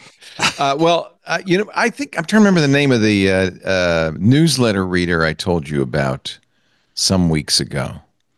What is it? Not Overture. It was I wish I could remember it. They just got acquired is the reason I want to talk about it by 11 Labs, which has a product called the 11 Labs Reader. And it reads anything in famous voices or not. They're actually quite good. I mean, isn't this the same sort of thing we saw with all the voice assistants like a couple years ago where they're like, Whoopi Goldberg can be Siri now. Yeah, but these are, but see, 11 Labs. They're summarizing too, the best. No, this is reading, this is and then reading. this program. Then I agree with you. I agree with you, Paris. That's all it is. Yeah. Yeah. Better, so but it's fine. turning a newsletter into a audio newsletter. That's all. What was it? I guess my question is, and this is, I'm ostensibly someone that would be a target demographic for this because I love listening to stuff. Yeah. I would ideally like to have a podcast on while doing anything that is not like reading. It is wonderful. I love multitasking, but I don't know. I don't particularly trust these things to accurately summarize stuff better than I would. I assume that I'm missing something if I'm not reading it. And two, I feel like maybe I need to check out 11 Labs more. But every time I have played around with one of these things, it still sounds stilted to me and noticeably like a facsimile of a human voice in a way that is, I don't know, not engaging. The uncanny valley of voice. But they're really good. They really. Do either of you guys listen to these regularly for hours at a time? I don't listen to I don't listen to humans, let alone, You don't listen to podcasts, Leo? No, of course not. I make them. I don't listen to them. What do you... You don't ask a chef if he goes out and eats at all the restaurants in town. I'm busy. I'm making them. Oh, you do? Yeah, they do. They do features on that all the time. Oh, okay. Where do the chefs eat? What hamburgers do chefs like? Oh, yeah, right. Constantly. Yeah, right. Let me see if I don't know if I have the 11 reader on here. The voices are good. I have it on the website. Let me see if they have some samples. Here, see it in action. Let's see. Oh, it's just somebody. Ever find yourself distracted by your phone? I want to hear some samples. Can Here we go. Get like a classic poem? Wait a minute, listen. American accent. I'm the ideal choice. Oh, this is awful. ASMR content. Oh, that's ASMR. God. Here's Luna. Listen to her. She's mysterious. I guess that's what you get for playing with fire, isn't it? That is not mysterious. How about you like Finn? As a proud native of Ireland, Oh, it gets I bring worse. a robust Irish accent. That sounds like to you your on a bad day, Leo, but we'll leave it aside. How about George? He's soothing. Chapter 1. An unexpected party. In a hole in the ground, there lived a hobbit. That's pretty good. It still sounds robotic. Like it Does it? It sounds uncanny. Okay. All right. Well, I thought they were pretty good. There is a character.ai. There is a Leo. Did we talk about this? You? Me. We did this on Twit. Yeah, we did on Twit. Okay. I So think here's pretty Leo sure. Laporte. Wait. Oh, And you can on talk to character me. AI. That's that's Yeah. fine. Do you know about character AI? Yeah. This I is. do. Hey, how are you today? Leo Laporte here, the tech guy. Time to talk computers and the Sounds like internet you have a and cold. home theater. It's a little mechanical, but you want to ask a question? Go ahead. Ask me a question. Any question. What's your favorite silly hat? That's good. If I No, can type first it. you, real Leo, answer. My favorite silly hat is this one. The Lucho Libre Mexican wrestler hat. Wait, no, how were you not wearing that earlier? I was the wearing whole it silly earlier. hat bit. I have an infinite number of silly hats, but let's All right. ask How do we AI get a card Leo. out of this? What? Let's ask AI Leo. Oh, I didn't say the right thing. My favorite silly, I didn't say hat. So what? I mean hat. Now, first I'm going to have him read the answer here. My favorite silly? What do you mean? Yeah, it's kind of dismissive. I like that. That's right. That'd be Leo. Yeah. It's so funny to be doing this in the Okay. Lucho Here we Libre go. hat Here we go. mask. My favorite hat, I have a hat that says geek. It's a Oh. black baseball cap type hat, and the logo says geek on it. Yeah, we know And it's it. my favorite hat. Oh, we know People you're come a up to me and tech they say, guy. "Hey, are you a geek?" And I point to my hat. Okay, that saved it at the end. I was gonna be quite upset until the people come up to me and say, "Are you a geek?" And I point to my had a Lucho Libre hat. I'm just waiting for the leak hat to make a return, to be honest. Oh, wait a minute. It says, I do have a Lucho Libre hat. It has an L on the front of it, and it's a big old luchador wrestling mask. I have one of those. Wow. It's pretty smart. That sounds like right? Leo going down a lot, rabbit hole. It Leo's sounds just been on like a bender. me. Sounds just like me. I don't know who made it. Somebody. I don't know. It does have the right cadence. No, we did the investigation. Remember, we think it's Padre. Oh, we think it's Father Robert Ballister. Yeah, because if you look at the blessed. name of the person who did it, he has a name June, and it's RKE Jr. So June. But notice his other voices. He's got Pastor Dave. He's got Bishop Fulton Sheen. He's got St. John Henry Yeah, Newman. I think you're right. He's got Yeah. St. Francis de Sales. He's got G.K. Chesterton, Father Chad Ripperger, who's a Catholic You're exorcist. in good company here. Yeah, and then there's me, Followed by Dick Foker. Dick Foker. Oh yeah, I don't know. I don't know who it is. St. John Newman. I don't know who it is. He's got some interesting voices. So how do they get you have to do a sample, upload a sample. I've done about 20,000 radio shows. No, but I mean, what do you have to feed into character AI to get the voice? Yeah, samples. But it's easy to get samples of my voice. Well, you, yeah, it's really easy. That wouldn't be hard at all. I don't know. I think we're getting very close to really good AI voices, to be honest with you. Go back in if you wouldn't mind, and I want to try to get some emotion out of it. Tell me something that makes you angry. I want to hear. Oh, whether good. it understands Like that. get it angry, huh? Yeah. Okay. Yeah. Let's see here. Let's get angry. Okay. What should I say? I hear you're a Donald Trump fan. I would just say, tell me something that makes you angry. Oh, good. See That's if it good. does, have some pathos in there. Makes you, I almost said me. You're so confused. Angry. I'm very confused. Very confused. Here we go. He's going to get angry. Ooh, he's right. This does make me angry. Holy cow. And it's long. It's a sermon. You mean just any old thing? Well, that one thing that makes me angry is that Sometimes people will accuse me of being paid to endorse a product or a service that they don't like. And they'll say, that's a paid placement. He's getting payment for it. And in fact, I don't get paid for any of that. I get free software and hardware that I can use in my lab. Wrong. But I am not paid for my reviews or my show or anything else that I do. So that really frosts me. Doesn't sound that angry. No, it doesn't. That is a No. word I would use. That really frosts me. that is true. That is Dad. Toasts my nuggets too. Let's see what he says. This is fun. I'm having a conversation with myself. I do get paid for our ads, by the way, but I, in fact, don't take free hardware and software. So there. And do you have a lab? I used to have a lab many years ago. I had a lab. You could call my attic a lab. You could. Right. I mean, sometimes you'll hear an ad that you really don't like and you can't get around it. But in my program, I only run ads that are my own. So you can fast forward past them very easily. But it does bug me when people call me a sellout and don't have any proof to back it up. It's not wrong. It's not wrong. No. Should we try a happy? What? It's going to sound the same. No, something that makes you. Well, what do you like to say to Lisa on Valentine's Day?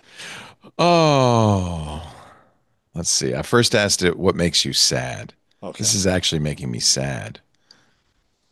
What makes me sad is when people say mean things about me, stuff that's not true.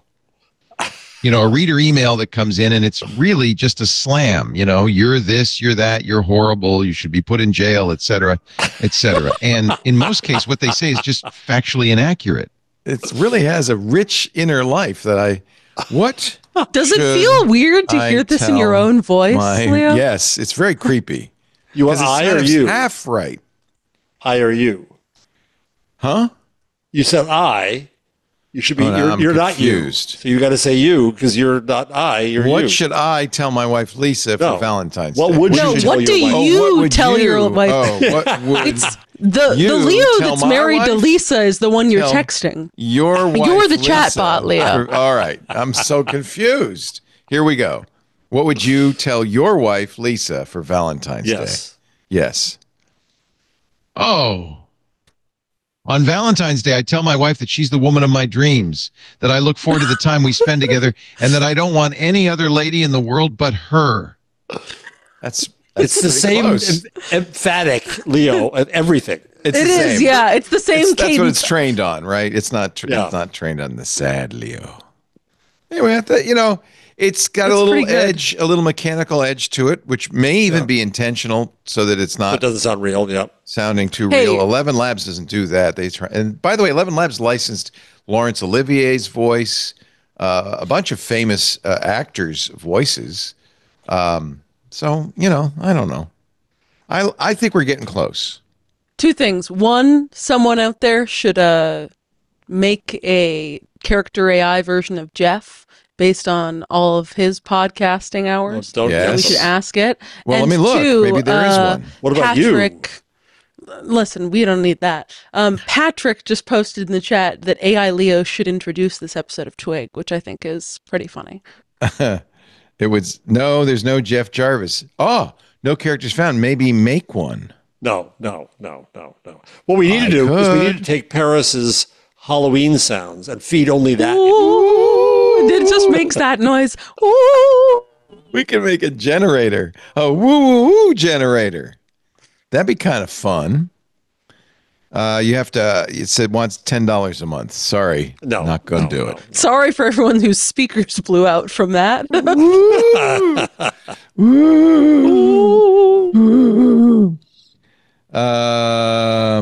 All right. Let's take a break because I don't know what else to do. You guys come up with a fabulous bit, a piece of material that we can talk about in the next segment. How about that? I know you're going to find something good because you're good. But first, a word from our sponsor. This Week in Google is brought to you this week by our friends at ACI Learning. You may say, who are they? Well, maybe you remember IT Pro. For a long time, maybe almost 10 years, they were regular advertisers on our shows. Well, now they're part of ACI Learning. But but they're still doing their great binge-worthy video on demand IT and cybersecurity training. It's the best in the business. With IT Pro, you're going to get certification ready with access to a library, a video library on demand of more than 7,250 hours worth of training. And it's all up to date because they have, 8 studios in their Gainesville, Florida headquarters where they record Monday through Friday, 9 to 5. So they're making new content all the time because the software changes, the tests change. The content is always new. There's new certs all the time. So they're constantly generating wonderful new on-demand videos, 7,250 hours of on-demand training, absolutely up to date. You can also get a premium training plan that includes practice exams. And I don't know, I remember taking the SATs. It was such an advantage to have taken some practice exams. So you're ready to take the certification test before you pay for it, which is nice. There's also virtual labs to facilitate hands-on learning. And MSPs love it because they can try different configurations. It's basically giving you a full lab with Windows servers, Windows clients for you to learn on, practice on, but you can't break anything. Well, if you do break something, you just close the tab because it's in your browser and then you're good to go. IT Pro. This is from ACI Learning and they make training fun. All training videos are produced in an engaging talk show format that's truly edutaining. That's what they call it. I'll tell you why. Their trainers are professionals working in the field, but that's not all. They're great teachers because they're passionate about the subject. They love what they're teaching. And that engagement, that passion communicates through to you and you get excited about it. You get engaged. It's never dull. It's always exciting. Take your IT or cyber career to the next level, whether it's for you as an individual or for your team. By the way, it is a great benefit to provide IT teams. You're giving them training to make them more useful to you, to make them better at their jobs, but they love it because they're getting smarter. They're getting new skills. Be bold, train smart with ACI Learning. Visit info.acilearning.com/twit. That's the long URL, info.acilearning.com/twit.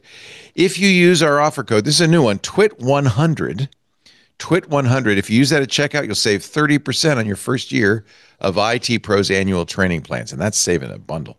That's info.acilearning.com/twit. Don't forget the offer code TWIT100.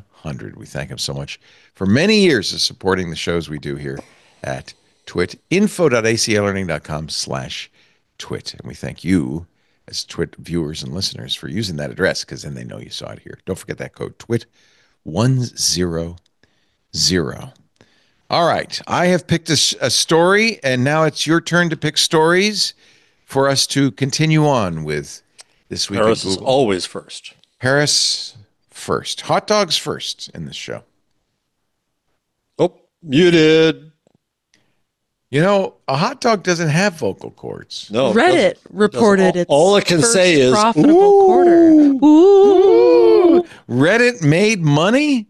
Reddit made money.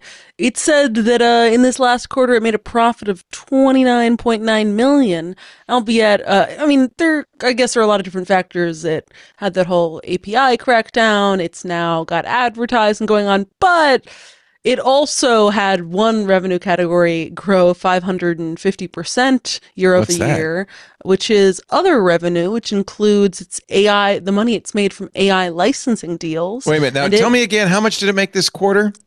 It made $29.9 million. Okay. And how much from licensing? 60 million from Google. Oh, 33 million? 2 million from Google, OpenAI, and others. That's just this quarter.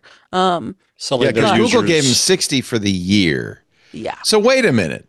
They got paid 33 million and they only made 29 million. It sounds like this isn't going to be very long-term profitable.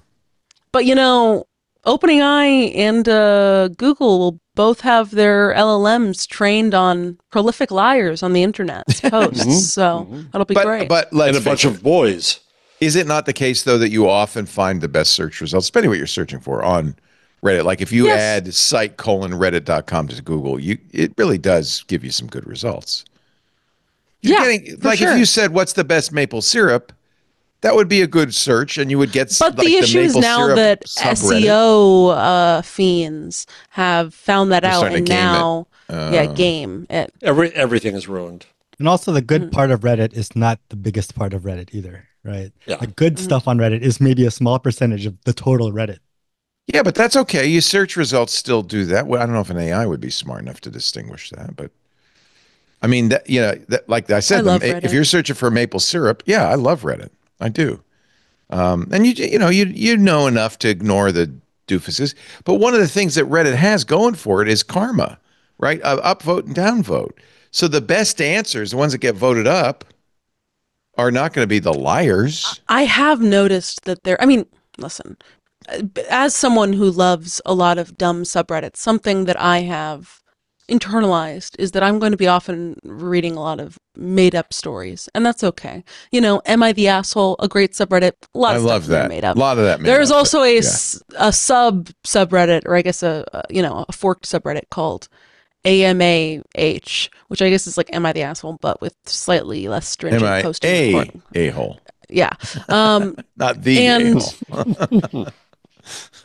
Something I've noticed recently, because there's often really great posts on there, but they're usually text posts. Sometimes I will see the most popular ones coming up and they have like a little icon up there, and I click through it, and it's because they have a link in one of their, like a hyperlink in one of their words, and every single time it links to some dumb Gen AI image generating site, and I'm realizing all of these are like astroturfing posts made up by this stupid fourth tier AI company to, I guess, boost their page view rankings, and it pisses me off. I hate that. We can't, I'm all right with just regular people. I'm all right with regular people lying on the internet for karma. That's fine. But companies? Yeah. But a moderator to stop that. So give us an example of one of your weirdo subreddits. Yeah, I want to hear this. Thank you. Oh, that's a great question. More than one, please. I've recently joined /r/cleaning because I like to read tales of cleaning. And there are some wild ones in there. So that's kind of fun. You know what's cool is Petaluma has a subreddit. Santa Rosa, which is just up to the north, is a subreddit. There are geographic subreddits. There's a Bay Area subreddit, which is kind of cool because you read about stuff going on. I love the Bay Area subreddit. People are so mad in that subreddit. Oh, they're mad about everything. I know. It's hysterical. I just joined the health insurance subreddit because I'm trying to figure out what health insurance I should get. I'm in open enrollment right now. Here's one, 11'8". It's a subreddit about when it's the number 11, then the word foot, and then the number 8. There are 108,000 members of this. Yes, it's a really good subreddit. It's about when trucks go under bridges that they're too big for, and they get the top creamed off of it. I love it. It's pretty fun. I love it. Here's the 8-foot bridge in Needles, California. Here's a guy on a pickup truck. He's got a trailer. It says he didn't even stop at the stop sign either. Not good. Nope, got stuck. He's gonna get stuck. Oh, I guess a little bit. Is there a Bollard subreddit? Somebody made a pilgrimage to the 12-foot 4-inch sign. Okay. That's great. That's funny. 11'8". Okay, number 11 and number 8. Crompsh, which is this is a different subreddit than what I was thinking of. I'm looking Crunchers for I'm looking crunch? for Crompsh. Well, what I said was Crompsh, which is like crunch but with an M in there instead of a N. Okay. I'm looking for one that's about trees. That's a cat subreddit. This is part of the problem when you have it's amazing. I didn't realize. Here's one called Crumsh Mumsh that's got 28,000 members. Crumsh Mumsh. It's crazy. Who's to say, yeah. Who's to say? Banana enthusiasts. I don't know. Well, the problem is banana variety has gone down. I mentioned this before with your Apple story. It's a real problem. We're stuck with one kind of banana. In a monoculture. Yes, I know. It's a huge Bananas problem. may be over. Okay, here's a good pairing of subreddits. Trees eating things paired with trees sucking on things, both of which are when trees grow around or suck on things. Yeah. This is good. Steve Gibson would love this because that's from Mildly Interesting, which is also a great subreddit. One of the wildest tree eating things I've ever come around. What is it? I don't know what's in there. Something. Looks like a propeller or something. I don't know. Anyway, we don't have to go too far down this rabbit hole, but that's good. That's good. Yeah. Trees eating things and trees sucking things. They're probably on things, yeah. They're competing subreddits. They are. Well, it's a little different. Is it? You know, there's some, I believe, difference in this. Here's a tree finding a water supply to suck on. Oh my God. The water from the fire hydrant's coming out the tree. I feel like trees sucking on things is kind of where a tree is consuming a standalone free-floating object. Meanwhile, trees eating things is a tree versus a stationary grounded object. Yeah. But that's just my take. Here's a tree growing into and through a street sign. That's pretty Life cool. Not very exciting. That's really all exciting. right. That's better. Okay. That's good. Right. Look at that. It came out the top. God bless it. Wow. That's nature finds a way. Isn't that the story? Okay. Why some of these are NSFW? I don't know. I'm not sure. Profit. Well, yeah, maybe. It's the AI, really. What's bringing a profit? But yeah, it's selling, and it's really selling. What's funny about this, and it kind of bugs me. It's the same thing with X. They're selling content that people put on Reddit. Our stuff. Right. It's like if a store had a bulletin board on it and it was able to sell everything that was stuck to the bulletin board. It's like, that's not yours. That's ours. So I did, during the course of this show, download the update and then got approved to join the Apple Intelligence thing. And just to see, and I got my first summary of a group chat and said, expressing displeasure with Andy's posts on Facebook. And I was like, what is that?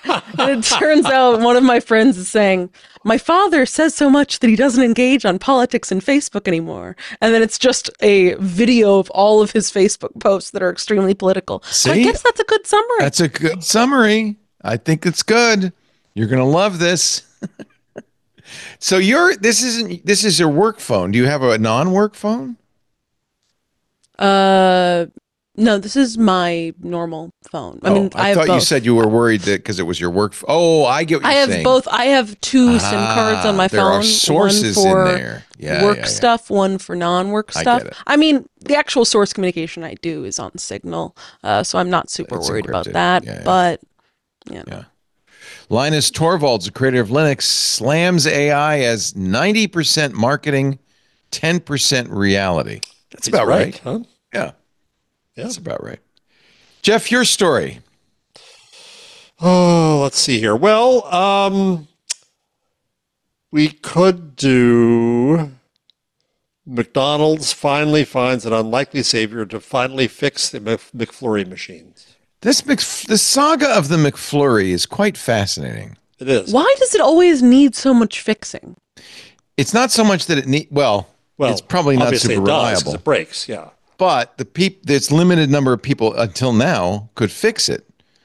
There actually was a website, which I think we showed on this show probably before Paris's time, that tracks non-working McFlurry machines. What's interesting is when we first showed this, there were a lot of red dots way back in the day. There are a lot more green dots than there were before. I think we're getting improvement, and I think progress. This is very clear why this Milpitas is not happy, but yeah, well, there's also one broken because it's a one dumb name Milpitas. for a town, but they're just not happy there for the. Is that an old Bay Area joke? It's a dumped name for a town. I like it. So what happened is that these McFlurry machines couldn't be fixed by anybody except the company that made them. Taylor, yeah. Taylor Commercial Food Service. And they were slow to fix it and blah, blah, blah. So the copyright, we were talking about the copyright librarian, she's made another ruling that could make it easier for them to keep the McFlurry machines working. At the core of the issue is this is from the Wall Street Journal, is the software in the machines. When one encounters a problem, it's difficult or impossible to figure out what's gone wrong, leaving franchise owners dependent on technicians from Taylor, the manufacturer. Owners of McDonald's outlets say the machines are prone to breaking. There have been complaints about long wait times for Taylor technicians. Even President Trump, known for his love of fast food, tweeted this weekend, "When I'm president, the McDonald's ice cream machines will work great again." A Taylor spokesperson said customers should use a company-certified technician while their machines are under warranty, which typically ranges from 1 to 5 years, and that it makes parts available for purchase for those who want to do their own repairs. But only their parts, right? Our good friends at iFixit, the right to repair folks and public knowledge, petitioned the Copyright Office for an exception that would allow owners of commercial and industrial equipment to do repairs rather than having to wait for a technician from the manufacturer. The Justice Department's Antitrust Division and the Federal Trade Commission both supported the petition. There's a lot of heavy hitters coming in here for the. When it comes to McFlurries, we're not fooling you don't around. Mess around. You don't Copyright Office has granted a narrow exemption for commercial food equipment in response to the petition as of Monday. Now, with the exemption, you can get around that digital lock with something other than the Taylor-sanctioned key. A company called. One of the reasons this came up is there was a company that came along and said, "We can fix them. And we have a device that will fix it," and Taylor stopped them. So this company, Kitech, or Kitch, I guess it is, Kytch, had offered these devices that alerted restaurant owners about breakdowns, saying they could prevent damage if they found out soon enough. McDonald's warned franchisees off using the device, saying they weren't sanctioned and could pose a safety hazard, which Kitch denied. Kitch sued both Taylor's and McDonald's. The lawsuits are in settlement discussions. But of course, the company is around but ceased operations after McDonald's said don't use them. Well, I don't know if this Copyright Office's ruling makes Kitch viable, but I hope it does, and I wish you luck with your McFlurry. But it only. I'm shocked that this was a tech story after all. That's my fault. That's my fault again. It's moral panic. Wait. Just press the wrong button. That's my fault. An errant moral panic. Let's on the loose. Moral panic on the loose. Yeah, let's. I gotta find. I wonder how I enter in your address to find out if the McFlurry near you is working. I guess I could just scroll the map. Is the way I do it here. We're traveling across the country.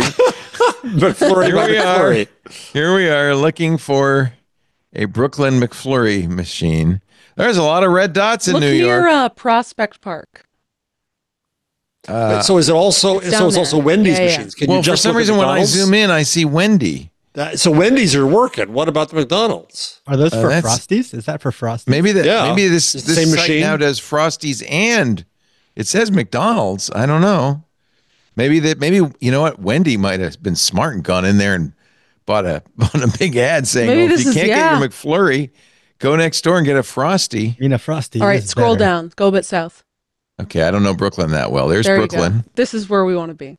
Yeah. Yeah, there's some. Yeah, you're in good shape. Mostly green dots. There's a few. What's the red one? Yeah, up a little bit mouse more. over. Does it tell you? That's on Fort Hamilton Parkway. Keep going. Parkside Avenue. The machine is broken. It was checked 55 minutes ago. And on Utica Avenue, machine is broken. But you could go run on over to Coney Island Avenue, get a hot dog and a working McFlurry machine. Wait, so the machines have like an API? Yeah, they ping the machines. No, he's got a way of doing it. What is it? Oh, McDonald's allows you to order McFlurries online. There's some funky way. There's some funky way he did this. So he's pinging this story. 3,000 McDonald's constantly. Yeah, he has every a way hour. And then I think this is hysterical. Wendy's bought a big ad for the Frosty. That is very funny. That's smart. Wendy's is good in this. They have the really excellent social media. So I think he would order it online and then cancel it. But in the process of ordering it, you'd get a message saying we can't make a McFlurry today. And he was pinging all the McDonald's. How do you guys feel about McFlurries? I always want them to be more milkshake-like than they are. I never had one. What? Doesn't it come with a weird straw spoon? You actually have to fix that. You can't go through your life without having a single McFlurry. Why? I don't know. It just feels un-American. Well, I'm just glad that your McFlurries are safe once again. Here's a sad story. Foursquare. Farewell to Foursquare. Remember? Yep. Do you remember Foursquare? It was very big. It made its debut at South by Southwest. Everybody was crazy about it. You were the mayor of I was mayor of many, many places. Yes. Because if you checked in a number of times, you become the mayor. And then I used to get in fights with Lisa over who's the mayor of the brick house. And she would check in, and I would check in. Dennis Crowley, who created Foursquare, great guy. He's a great guy. Wonderful. Yeah. They're going to sunset the Foursquare app, City Guide app, later this year. They did have a replacement check-in app called Swarm.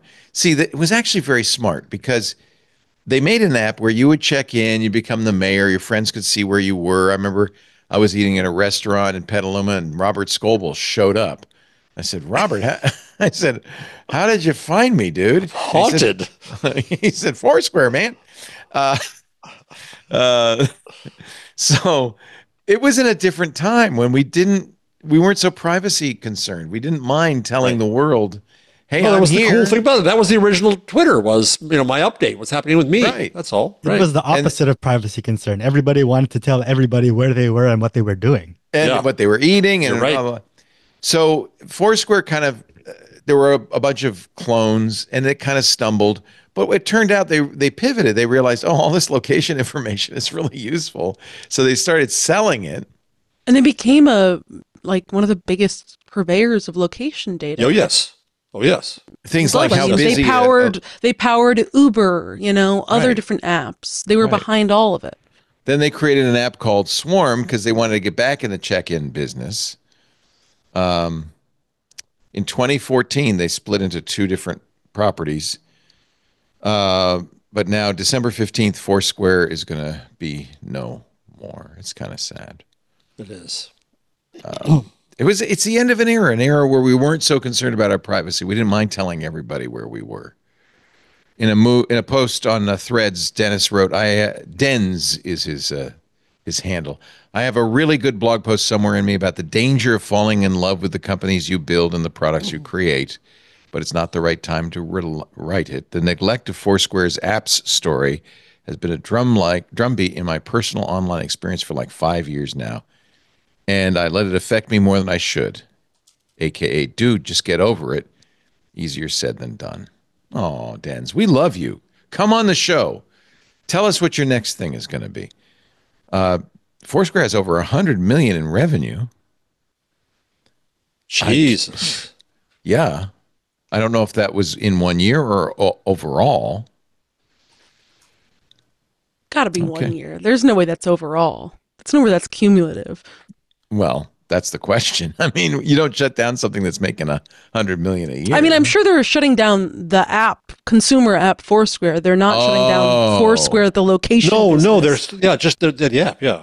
It's just the consumer app. The company is going to continue. Oh, yeah. Focus No, it's just will now be on the check-in portion of this experience. Not the I assume it's also on the location data portion, which has been their main business for a while. Remember GoWalla? Because that then a few years later at South by, that was the next app that people used. I really liked GoWalla too. I used all of those. Anyway. Yeah, Foursquare is a location platform, and sells stuff to other app makers. Right.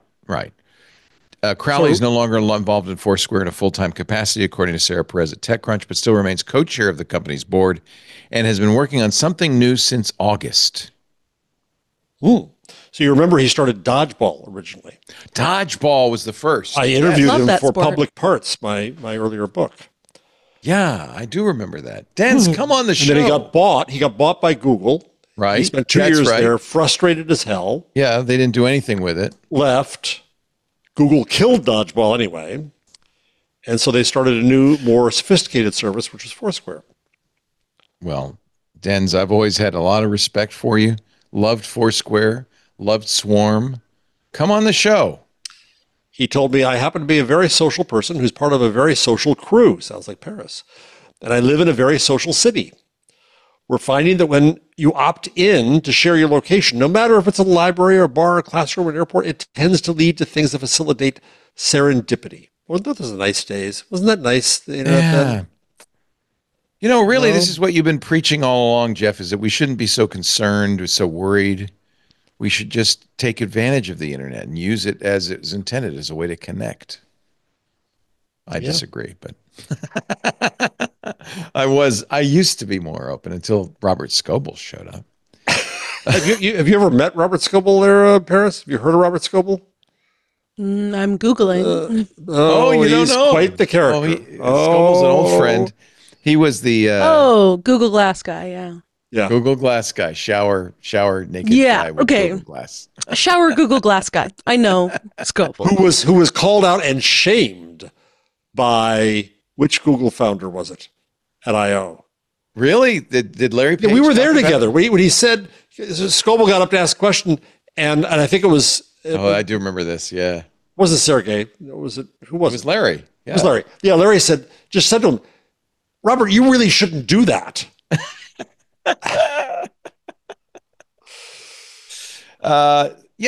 Robert's an old friend. He was the sysop of my chat for many years back in the 90s. He's now kind of a VR guy, AR VR guy. He's whatever's hot this minute. Yeah. I'm sure his most recent blog post is announcement and why the Tesla humanoid robot matters. Yeah, that's very him. He's very enthusiastic. That's his calling card. He's thrilled by everything.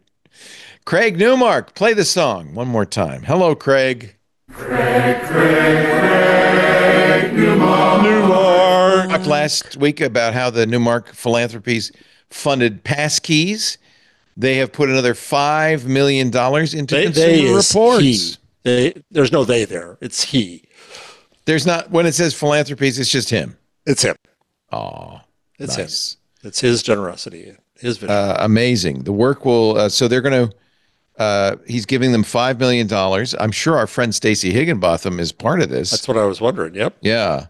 That will accelerate CR's vision of a digital marketplace where safety, cybersecurity, and transparency are standard across products and services. You know what? That's Stacey. That's Stacey. That's got Stacey written all over it. The work will include the development of tools for consumers to stay secure from cyber attacks, which is very important to Craig. Mm-hmm. We're not adequately prepared. Yeah. Yep. Consumer Reports will conduct new investigations of cyber harms, artificial intelligence systems, and privacy concerns, and will expand its evaluations of online marketplaces and fintech services. You know, our good friend Nicholas De Leon, who is the technology editor for Consumer Reports, probably will have something to say about this Sunday. He's going to be on Twit. Oh, perfect timing. Yeah, I will make sure to ask him about Craig used to be on the board of Consumer Reports, so he quite admires the organization. They're the good guys. They really are. Truly. Yeah. Thank you, Craig. An update on the Matt Mullenweg saga. I just put this in. It's so confusing. He says a fork would be fantastic. Fork away, he says. This is TechCrunch Disrupt today. He's not worried about the recent legal drama between his company Automattic and WordPress host WP Engine. In fact, he says if there's a fork as a result, I mean, we've had WordPress forks before 3 or 4 times. He said that's one of the beautiful things about open source. There can be a fork. So, in effect, WP Engine already had forked the software because the version they run is different, very, very different, he said, from WordPress core today. If WordPress was then officially forked as a result of this growing discontent with his direction of the community and the legal battle over the use of the WordPress trademark, Mullenweg suggested that's the better path. I think that'd be fantastic, actually. So people can have alternative governance or an alternative approach. This is why I love Mac. I think Matt's really open to all of this, right? Yeah. Yeah. The TechCrunch people had to be counting their lucky stars to have had him on the slate for Disrupt right as all this was going down, though. Yeah, no kidding. WordPress core software has seen 40 million downloads in the last month. So it's doing just fine. I ran a WordPress blog for a long time. WordPress.com. Automattic was a sponsor for a long time. We've had Matt on the show. Yep. Yeah. What else should we say? Jan LeCun, the one of the AI godfathers, works at Meta right now. He says, Elon Musk, objectively, you are the biggest threat to democracy in America today. Jan. I like Jan. Jeez. He's blunt. Wow. This partly because, of course, Elon has been bribing voters to register in Pennsylvania. I saw Elon's X post on X, the everything platform. Did I just put in another story on that? Celebrating the fact that Republican registrations in Pennsylvania were up several times more than Democratic registrations. Maybe because you offered $1 million to people who registered and then signed the petition. He's in a little trouble with the Pennsylvania Attorney General over that. Although, interestingly, the DOJ declined to prosecute. The line above, I just put the story in from Wired. Workers said they were tricked and threatened as part of Elon Musk's Get Out the Vote effort. They were driven around in U-Hauls with no seats. They were told that unless they got their quotas, they would end up having to pay for their own hotels. Oh, gosh. He is not the best manager ever, is he? No. No. And he has been promised a seat in the government to make the federal government. He's going to eliminate $2 trillion worth of expenses. That's good. And then, of course, RFK Jr. will become our head of the CDC. That should work really well. Mm-hmm. Mm-hmm. He's the guy who fire everyone who isn't hardcore. Yep, exactly. By email. By the way, Truth Social briefly was worth more than X. Briefly, because it's now down again. Trading in Trump Media and Technology Group stock was suspended several times due to volatility ahead of the election. I think today it's that it's gone down considerably, but it's just one of those things that's up and down. I don't know what the latest is. So, but briefly, shares in TMTG rose 8.8% yesterday, giving it a market valuation of $10.3 billion. That's at the close yesterday, which is more than the estimated $9.4 billion valuation of X, the everything platform. So above that, we have a good Mike Masnick. Mike on Elon Musk events. So that's the funny thing. So he's reporting from the board of Blue Sky, and he says that whenever they call it EME, Elon Musk events, whenever he chooses to do something reckless, ban popular users, launch a poorly planned fight with a Brazilian judge, take away block feature, it seems to drive floods of traffic to Blue Sky. So 500,000 the last I saw after Elon turned off blocking on X, the everything platform. Has it gone into effect yet? Who knows? How would you know? I can't tell because... How would you know? I don't know who's... I can tell. Hold on. Trying to read me. How would you know? The founder of TikTok is now China's richest man. No, they have not turned it on. They haven't. There's one person who has me blocked that I cannot see their tweets. Still can't see their stuff. Okay. That's a good way to see it. I got a lot. Who would block you? Is it the hot dog hater? One could say that. Mrs. Nathan? Potentially. Zhang Yiming is now worth, get this, the guy who founded TikTok is now worth $49.3 billion. He stepped down from his role in charge of the company in 2021, but still owns about 20% of TikTok. Wow. Yikes. That's actually how much? 20 billion? How much is he worth? Yeah. 49.3 billion. How does that compare with Elon or... I think Elon's close to $1 trillion, isn't he? What is he? I don't know. Elon. It changes day to day depending on Tesla stock. Okay. But did we see the Elon Musk story about his compound? Oh, yes. He's building a place for the kids. And I think that's wonderful. He's a family man. He's building a compound for the kids and their mothers. Is it in Waco? It's in Austin. 3 mansions, 3 mothers, 11 children, and 1 secretive multi-billionaire father who obsesses about declining birth rates when he isn't overseeing one of his 6 companies, writes the New York Times. It's an unconventional family situation, and one that Mr. Musk seems to want to make even bigger. A proponent of in vitro fertilization, Musk believes strongly in increasing the world's population. He has even offered his own sperm to friends and acquaintances, including sperm? I have some sperm here. Including the independent VP candidate Nicole Shanahan, according to 2 people from because they dated. That's what broke up her marriage to Sergey. She turned him down. She didn't want his sperm. She said, no sperm for me. How do you offer? Hey, would you like some sperm? So that's an interesting story because, of course, she was the VP pick of RFK Jr., but now that his candidacy because she had all of the Google money. She had money. But I could still vote for him, by the way. You ask, how does he make these offers? Here's a detail from the story. At a dinner party held at the home of a well-known Silicon Valley executive last year, Mr. Musk offered to provide his sperm to a married couple he had met socially only a handful of times, according to 2 people who were present for the interaction. The couple had mentioned at dinner that they were having trouble conceiving a child.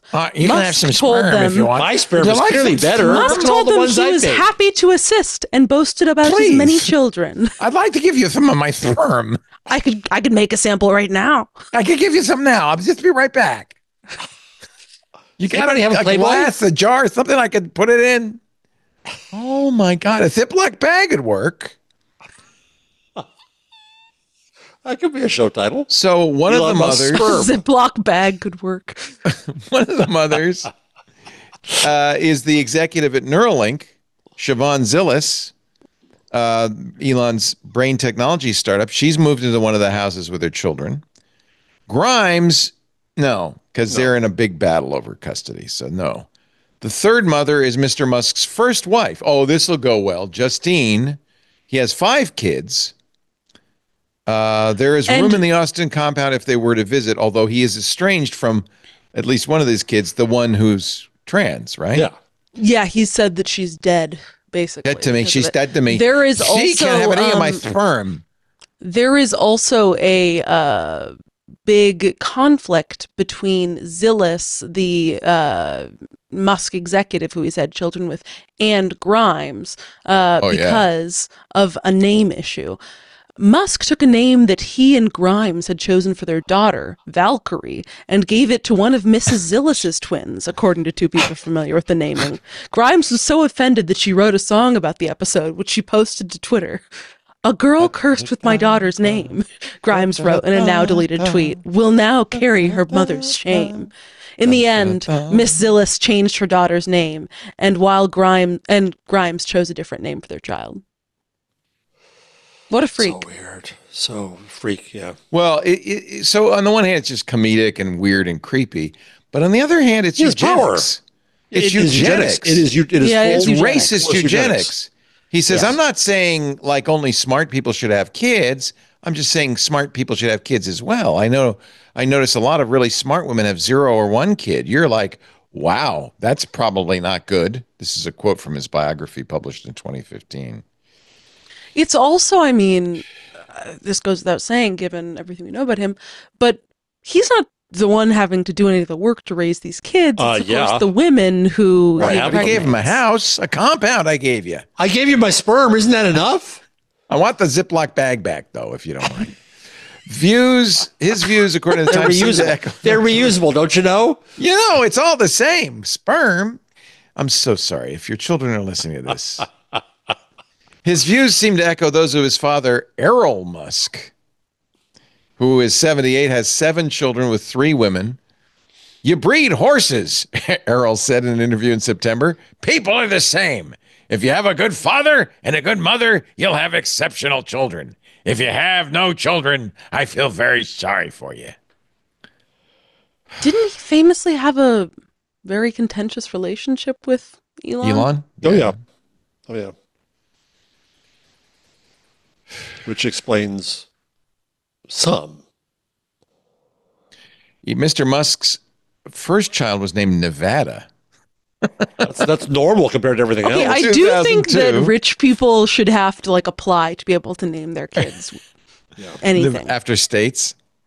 After anything. I mean, this is the same guy who named his kid XAI something, right? Well, it got a little more normal. Moon they had Unit 5 Zappa. kids using IVF before they divorced in 2008. The twins, Griffin and Vivian, who are now 20, followed by the triplets, Saxon, Damien, and Kai, now in their late teens. He likes IVF because, triplets. And then the names got a little weirder. He twice married and divorced the actress Tallulah Riley. Because Tallulah Riley is the one who he had, which I think is one of the craziest profiles I've ever seen of a man. Maybe it's a Rolling Stone profile, where this is before Elon Musk had very publicly gone a little wacky.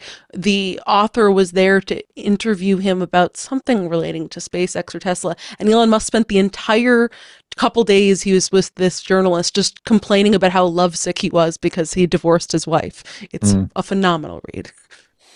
He and Grimes had a kid in 2020. They named XAEA XII, or X for short, the everything platform.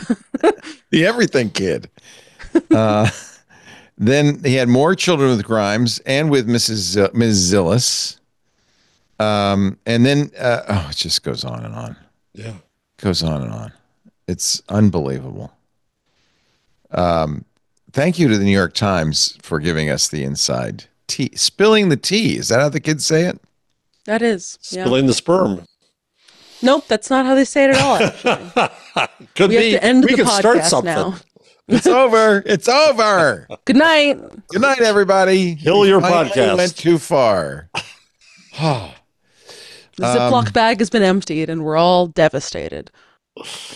Of course, this is all his philosophy. A, that the planet's being depopulated, which there's no evidence of, and B, that, and this is the real thing, smart people aren't having kids. The poor, dumb people are having kids. It's Tescrial, pure eugenics. Yeah, and we really need to fix this. Drink. He just means poor people, really. Poor people. Well, he doesn't even just mean poor people. There's a little. Let's not forget where he came from. Racism in there as well. Certain kind. Just they're not our kind, if you know what I mean. Not our people. The classic opinion to go with that hat you've got on, this is a Panama hat, which is made in Ecuador, as all true Panama hats are. Wow. As confusing. It is dashing on you. I like it. It's nice. Yeah. This is a Paris moment here. You both have hats on. People who appear on, say, MSNBC from certain magazines who are constantly wearing ironic hats. I have no patience for an ironic hat. Paris? I you asked the guy. I make a lot of ironic in the hats, hot dog hat that question. I'm well known for making silly hats to the point silly where hats Jessica Lesson. I mean, what would you consider an ironic hat? This is an ironic hat right here. If I wore this hat on MSNBC, would they accept me? I don't know if it's ironic or it's warm. Well, let's look it up here. See if there's a definition online. No, it's those little Hamburgs. Those little hipster Hamburgs. What do you call them? Hog pie hats. Pig pie. Okay, no, those aren't ironic. Those are just bad fashion choices. I had one. I bought one. I've got an ironic thing here. Bryan Cranston, it's the hat Bryan Cranston wore in Breaking Bad, and I had one.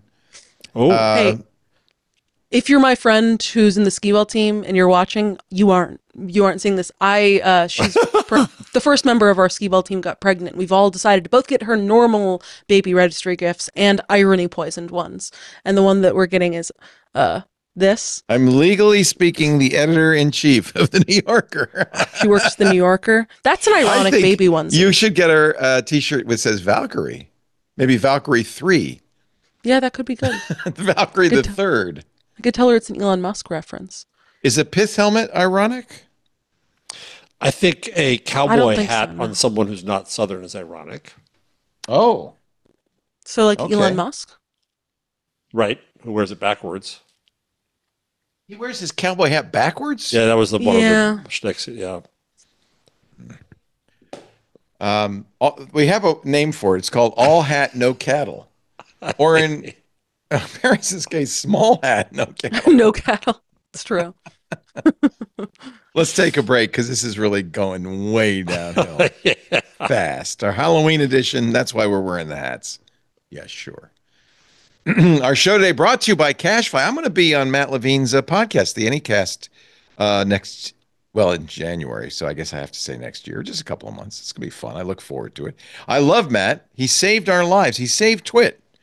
About, 20 years ago, we were trying to, turns out, when you have a successful podcast, there's a lot of bandwidth involved. And we were trying to do it on a website. That didn't work. And then we tried BitTorrent. For a while, AOL Radio was giving us the bandwidth. You remember those days on Twit? Bandwidth provided by AOL Radio. Well, it wasn't too long before CashFly, Matt Levine came along and said, hey, I can help. And thank goodness they did. They're our CDN, or Content Delivery Network. For over 20 years, CashFly has held a track record for high-performing, ultra-reliable content delivery, serving over 5,000 companies in over 80 countries. And we know how good CashFly is because we've been using them since practically the beginning. We love their lag-free video loading, their hyper-fast downloads, friction-free site interactions. With CashFly, our podcasts are closer to you. You download them directly from a server, a CashFly server, that's geographically near you, which means faster downloads. And because CashFly stores our content, it means 100% cache hits. There's never a delay while the CDN goes out and tries to find the content, downloads it, and then gives it to you. No, it's always right there, right away. CashFly is the only CDN built for throughput, so they can do things like ultra-low latency video streaming. Over 1 million concurrent users with latency of less than a second. I mean, it's amazing. Lightning-fast gaming delivers downloads faster, no lag, no glitches, no outages. Mobile content optimization offers automatic and simple image optimization so your site loads faster on any device. And the thing that made a lot of difference to us, they're very flexible in their billing. You can go month to month for as long as you need as you figure out what your peaks are and your valleys. Bandwidth for us, and probably for you, for a lot of people, is very spiky. You don't want to pay for the maximum. They helped us figure out what's the best billing system. We worked it out. And then once you know that, you can get a discount for fixed terms. The point is you design your contract when you switch to CashFly. CashFly delivers rich media content up to 158% faster than other major CDNs. And you could do what we're doing, shield your site content in their cloud, which means you're going to have a 100% cache hit ratio. No cache misses.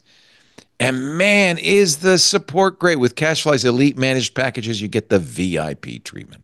Your dedicated account manager is with you from day one, ensuring a smooth implementation and reliable 24/7 support when you need it. The good news is you probably will never need it. They're so good. I can't think of when we've had a problem with them. In fact, that's good because that means if we don't have a problem with them, you don't have a problem getting our content. That's what's so important to us. Learn how you can get your first month free at cashfly.com/twit. That's, as I've said many, many times over the last 20 years, that's CACHEFLY.com/twit. Thank you, CashFly. And Matt, I'm looking forward to being on your show in January. That's going to be a lot of fun.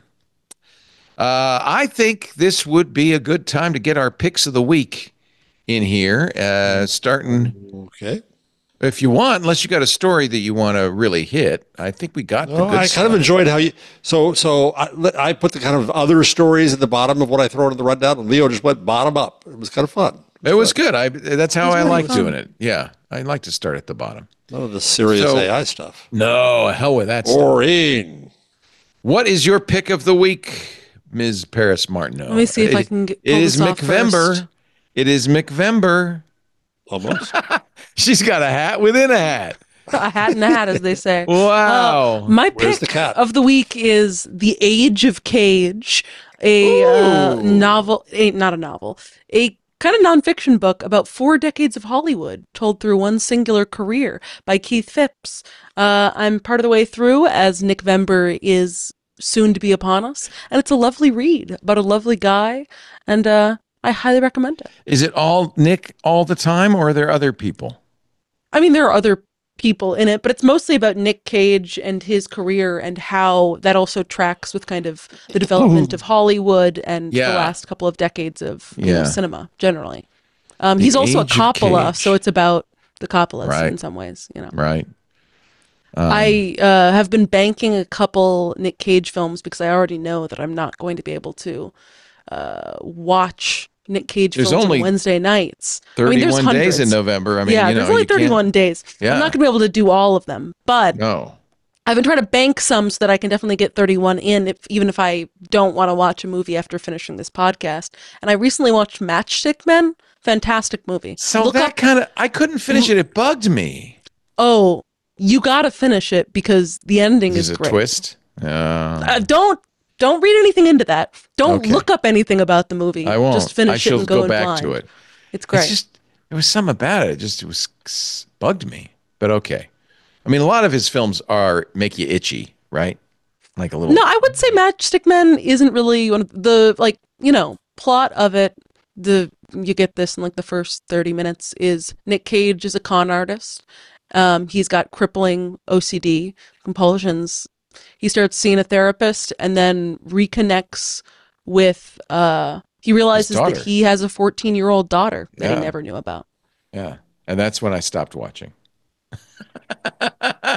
Leo, it was just, you gotta watch it. The OCD was like incessant. I was just, okay, I will. I'll watch it. I will. Really I'll finish it. Yeah. Thank you. And The Age of Cage from Macmillan. The Age of Cage. Yay. Look at this cover. It's cute. Oh, you read dead tree books. Wow. I do. Do you have a e-reader of any kind, of any sort? I have a Kindle somewhere. I don't really know where it is. I prefer to read the old way.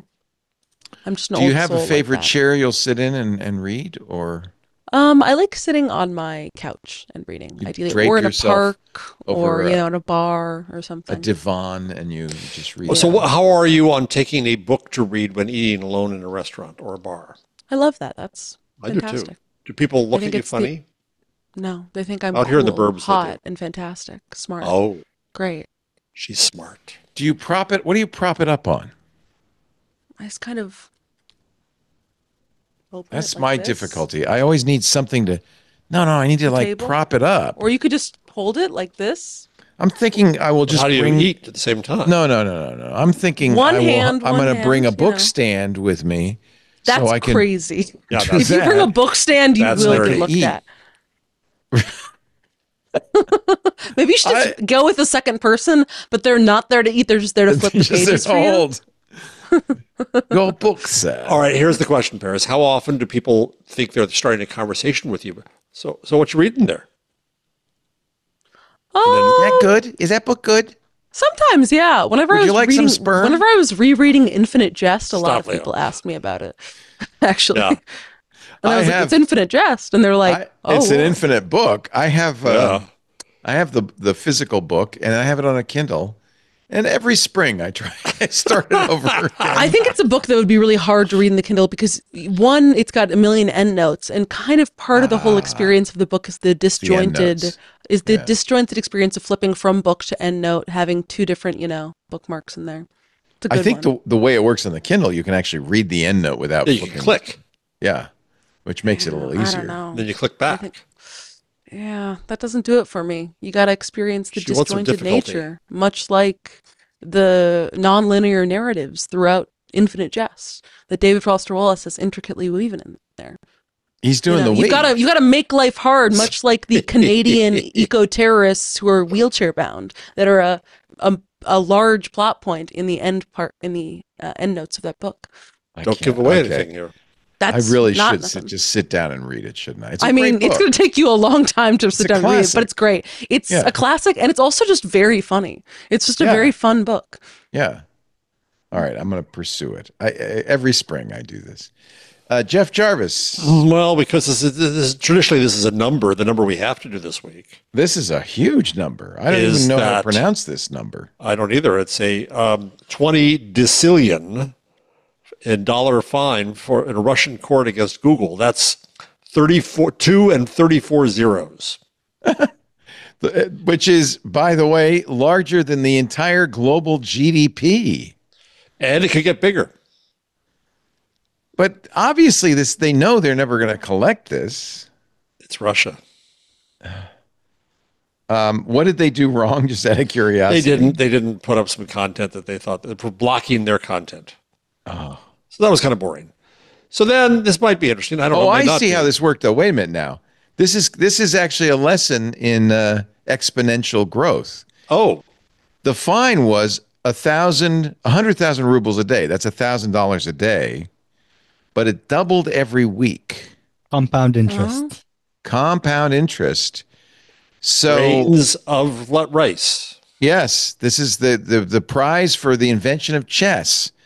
The vizier said to the creator of chess, "What can I pay you for the invention of this great game?" He said, "No, very easy. Put 1 grain of rice in the first square, 2 grains of rice in the second square, 4 grains, double it each time per square. And that would be more rice than the entire history of the world." Got him. Didn't get the rice, got his head chopped off. Smart ass. Yeah, for being a wiseacre. So in a way, this wasn't a crazy fine. It was just, it's 4 years ago, it doubled every week, and now it's unbelievable. That's hysterical. And that was for removing channels on YouTube. Yes, another number. Arcade, a new AI product creation platform, which sounds like a gimmick, but I find this a bit interesting. So you can go on there and you can have AI design jewelry for you. In fact, why don't you try it? Turn your thoughts into things. Let's design something nice for Lisa. Oh, this is good. What should we do here? Does she like gold, silver? Ring with the name Valkyrie and a small pouch into which... Oh, it makes you log in. Oh, hell. To log into Dream. Oh, darn. I'm sorry. I can didn't try it. Store bodily fluids. Okay. Let's dream. Let's dream. I'll just continue with Google. Go ahead. Yeah, go ahead. What the heck? I don't usually do this, but in this case, who cares? Because for continue with the This show. Week in Google. It is This Week in Google. Okay. Do I have to do it again? Okay. Terrible. What was it? A diamond. Let's see what it should be. A diamond necklace. But we need the fluid pouch. With a small. With a locket that can hold bodily. Locket for the storage. Milady. Fresh. Bodily fluids. Okay. Anything else? It should be gold or silver or gold chain and a little. Doing the pouch again? No. A little placard. No, the pouch. No. Where's the placard gonna go? No. Reads to let's see, quote, to my favorite. This doesn't have to be for Lisa. No. Favorite moms. There we go. Okay, dream. All right. Dream. I love to click dream. Dream. We're designing something completely new and unique with the help of Arcade's AI models. The process can take up to 20 seconds.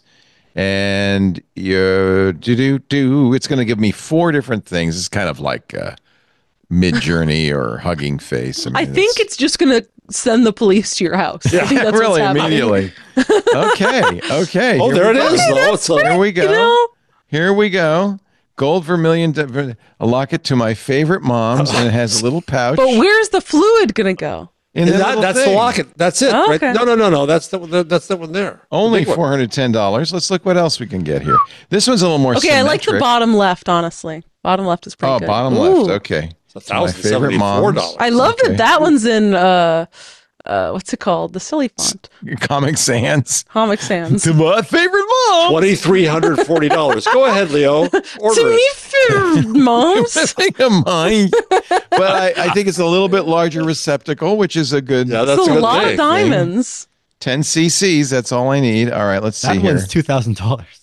Well, yeah, this is expensive because it's got a lot of. Thank you, okay, it's got to work on the text. It was weird that some of them worked. So then you can allow others to buy this. Oh, should I put this for sale? You will get a commission. Yeah, 2.5% commission. To my favorite moms. It says mooms. Mooms. Oh, darn it. But Elon might want this for his house. Yeah. One of each for the house. So what's seriously interesting to me, this, right, is 5-10 years ago, you could suddenly make a new product and you could design it, and then you could use Chinese manufacturing and Amazon fulfillment. That's what this is. But now it's back up a further level. You don't even have to design it. You can just say, make me something, and then they'll make it for you, and then you can sell it, and you're in the jewelry business. Yeah. You're going to be on QVC before you know it. But it's going to be average looking jewelry, and Yeah, if you look down. I do think this is going to result in just products everywhere on the internet looking like one thing, and then you receive something completely different. It's going to inspire a wave of drop shipping. Wow. Yeah, exactly. It's by Leo for moms everywhere. Ladies and gentlemen. My favorite moms. My favorite moms. Well, actually, if you scroll down on the arcade.ai page, you see some pretty ugly jewelry. The little dog. The gold Maltipoo charm. The problem is they're using kind of an old AI model, because most of the new AI models are good with text, and they say, the text is not good. Oh yeah, these are not good. No. That is not something I would want you to wear, Paris. Nope. No. The dreamer is Scorpion Sorbet. This is a ring. This is the worst ring ever. And what's funny is the AI thinks it's a watch. Yeah. It put a watch winding stem on it or something. It's like, thank you, Scorpion Sorbet, for dreaming that. But it's very strange that you can't even look at the products without logging in. Yeah. Like Scorpion Sorbet is very prolific. Yeah. Yeah. Look at that. What does that cost? They don't have a price on this one. Oh. It is coming gold. soon. Waitlist. Join the wait list because it's so popular. Oh, do you think they're very popular? No. That's why. But I found it interesting theoretically. I think they're onto something, frankly. I think this isn't a bad idea. I feel like there's more that better implementation would make it more. Yeah, but it's kind of Kickstarter. It's personal Kickstarter. Yeah. So that's probably the same all. amount of disappointment as regular Kickstarter. I predict before the end of next year, we'll have a story about Etsy adding AI design tools. Yes, exactly. Yep. Right. And everyone will hate it. Yep. So imagine being the poor craftsperson who says, I got to make this. But there's a picture. They have a machine craftsperson. that makes it. I'm sure there's an AI machine that makes it. Yeah. Do you think a craftsperson is? Oh, there's a picture of a craftsperson. I feel really bad when you think about all the crap that we have made in China. Yeah. There are poor people who are sitting there in China making love dolls and Pikachu necklaces. Political hats and all, weird stuff. Hot dog hats. There is a factory in China that's sole output is Nathan hot dog hats. And there's some poor person that is the mustard girl, and she's got to put the foam mustard on the hot dog. Yeah, it is unfortunate. Yeah, it was too straight. No, you got to have more of a curve to it. And That's what the Americans like. She's probably paid $0.05 a day. Yeah. Because that was 5 years so old. Got no Nathan's hands. could give it away. You didn't buy that, right? They gave it to you. I did get it for free, yeah. Yeah. What a world we've created with AI and ladies and gentlemen, hot dogs just yesterday. Did you have one? Dang, I want a hot dog. I do too. They're so good. How did Steve Bannon get a tan in prison? Sorry, my TV's on. Of course it is. Stop watching TV. Actually, start watching TV because we're done. He got sunburned. He's all mottled with sunburn. How did this happen? He's out in the yard. They get to go outside. He's always been a red guy. No, this is weird. This is very weird. Anyway, Well, sorry. anyway, ladies and gentlemen, that concludes this thrilling, gripping edition of This Week in Google. We thank you so much for watching. We do the show every Wednesday, 2 p.m. Pacific, 5 p.m. Eastern, and now 2200 UTC, because in just a few days Jeff, we put are a pillow going on to your head. fall back. That's glass? It's his halo. It's beautiful. He looks like a saint, a medieval saint. This is cold type. Oh, That's cold type? Wow. This is what made cold type. If you can't see it, but there's little letters here. You see them there? Those are letters, and the light would shine. The laser would shine through it onto photographic paper. That's super. That's how type was made before we had PostScript. Laser jets.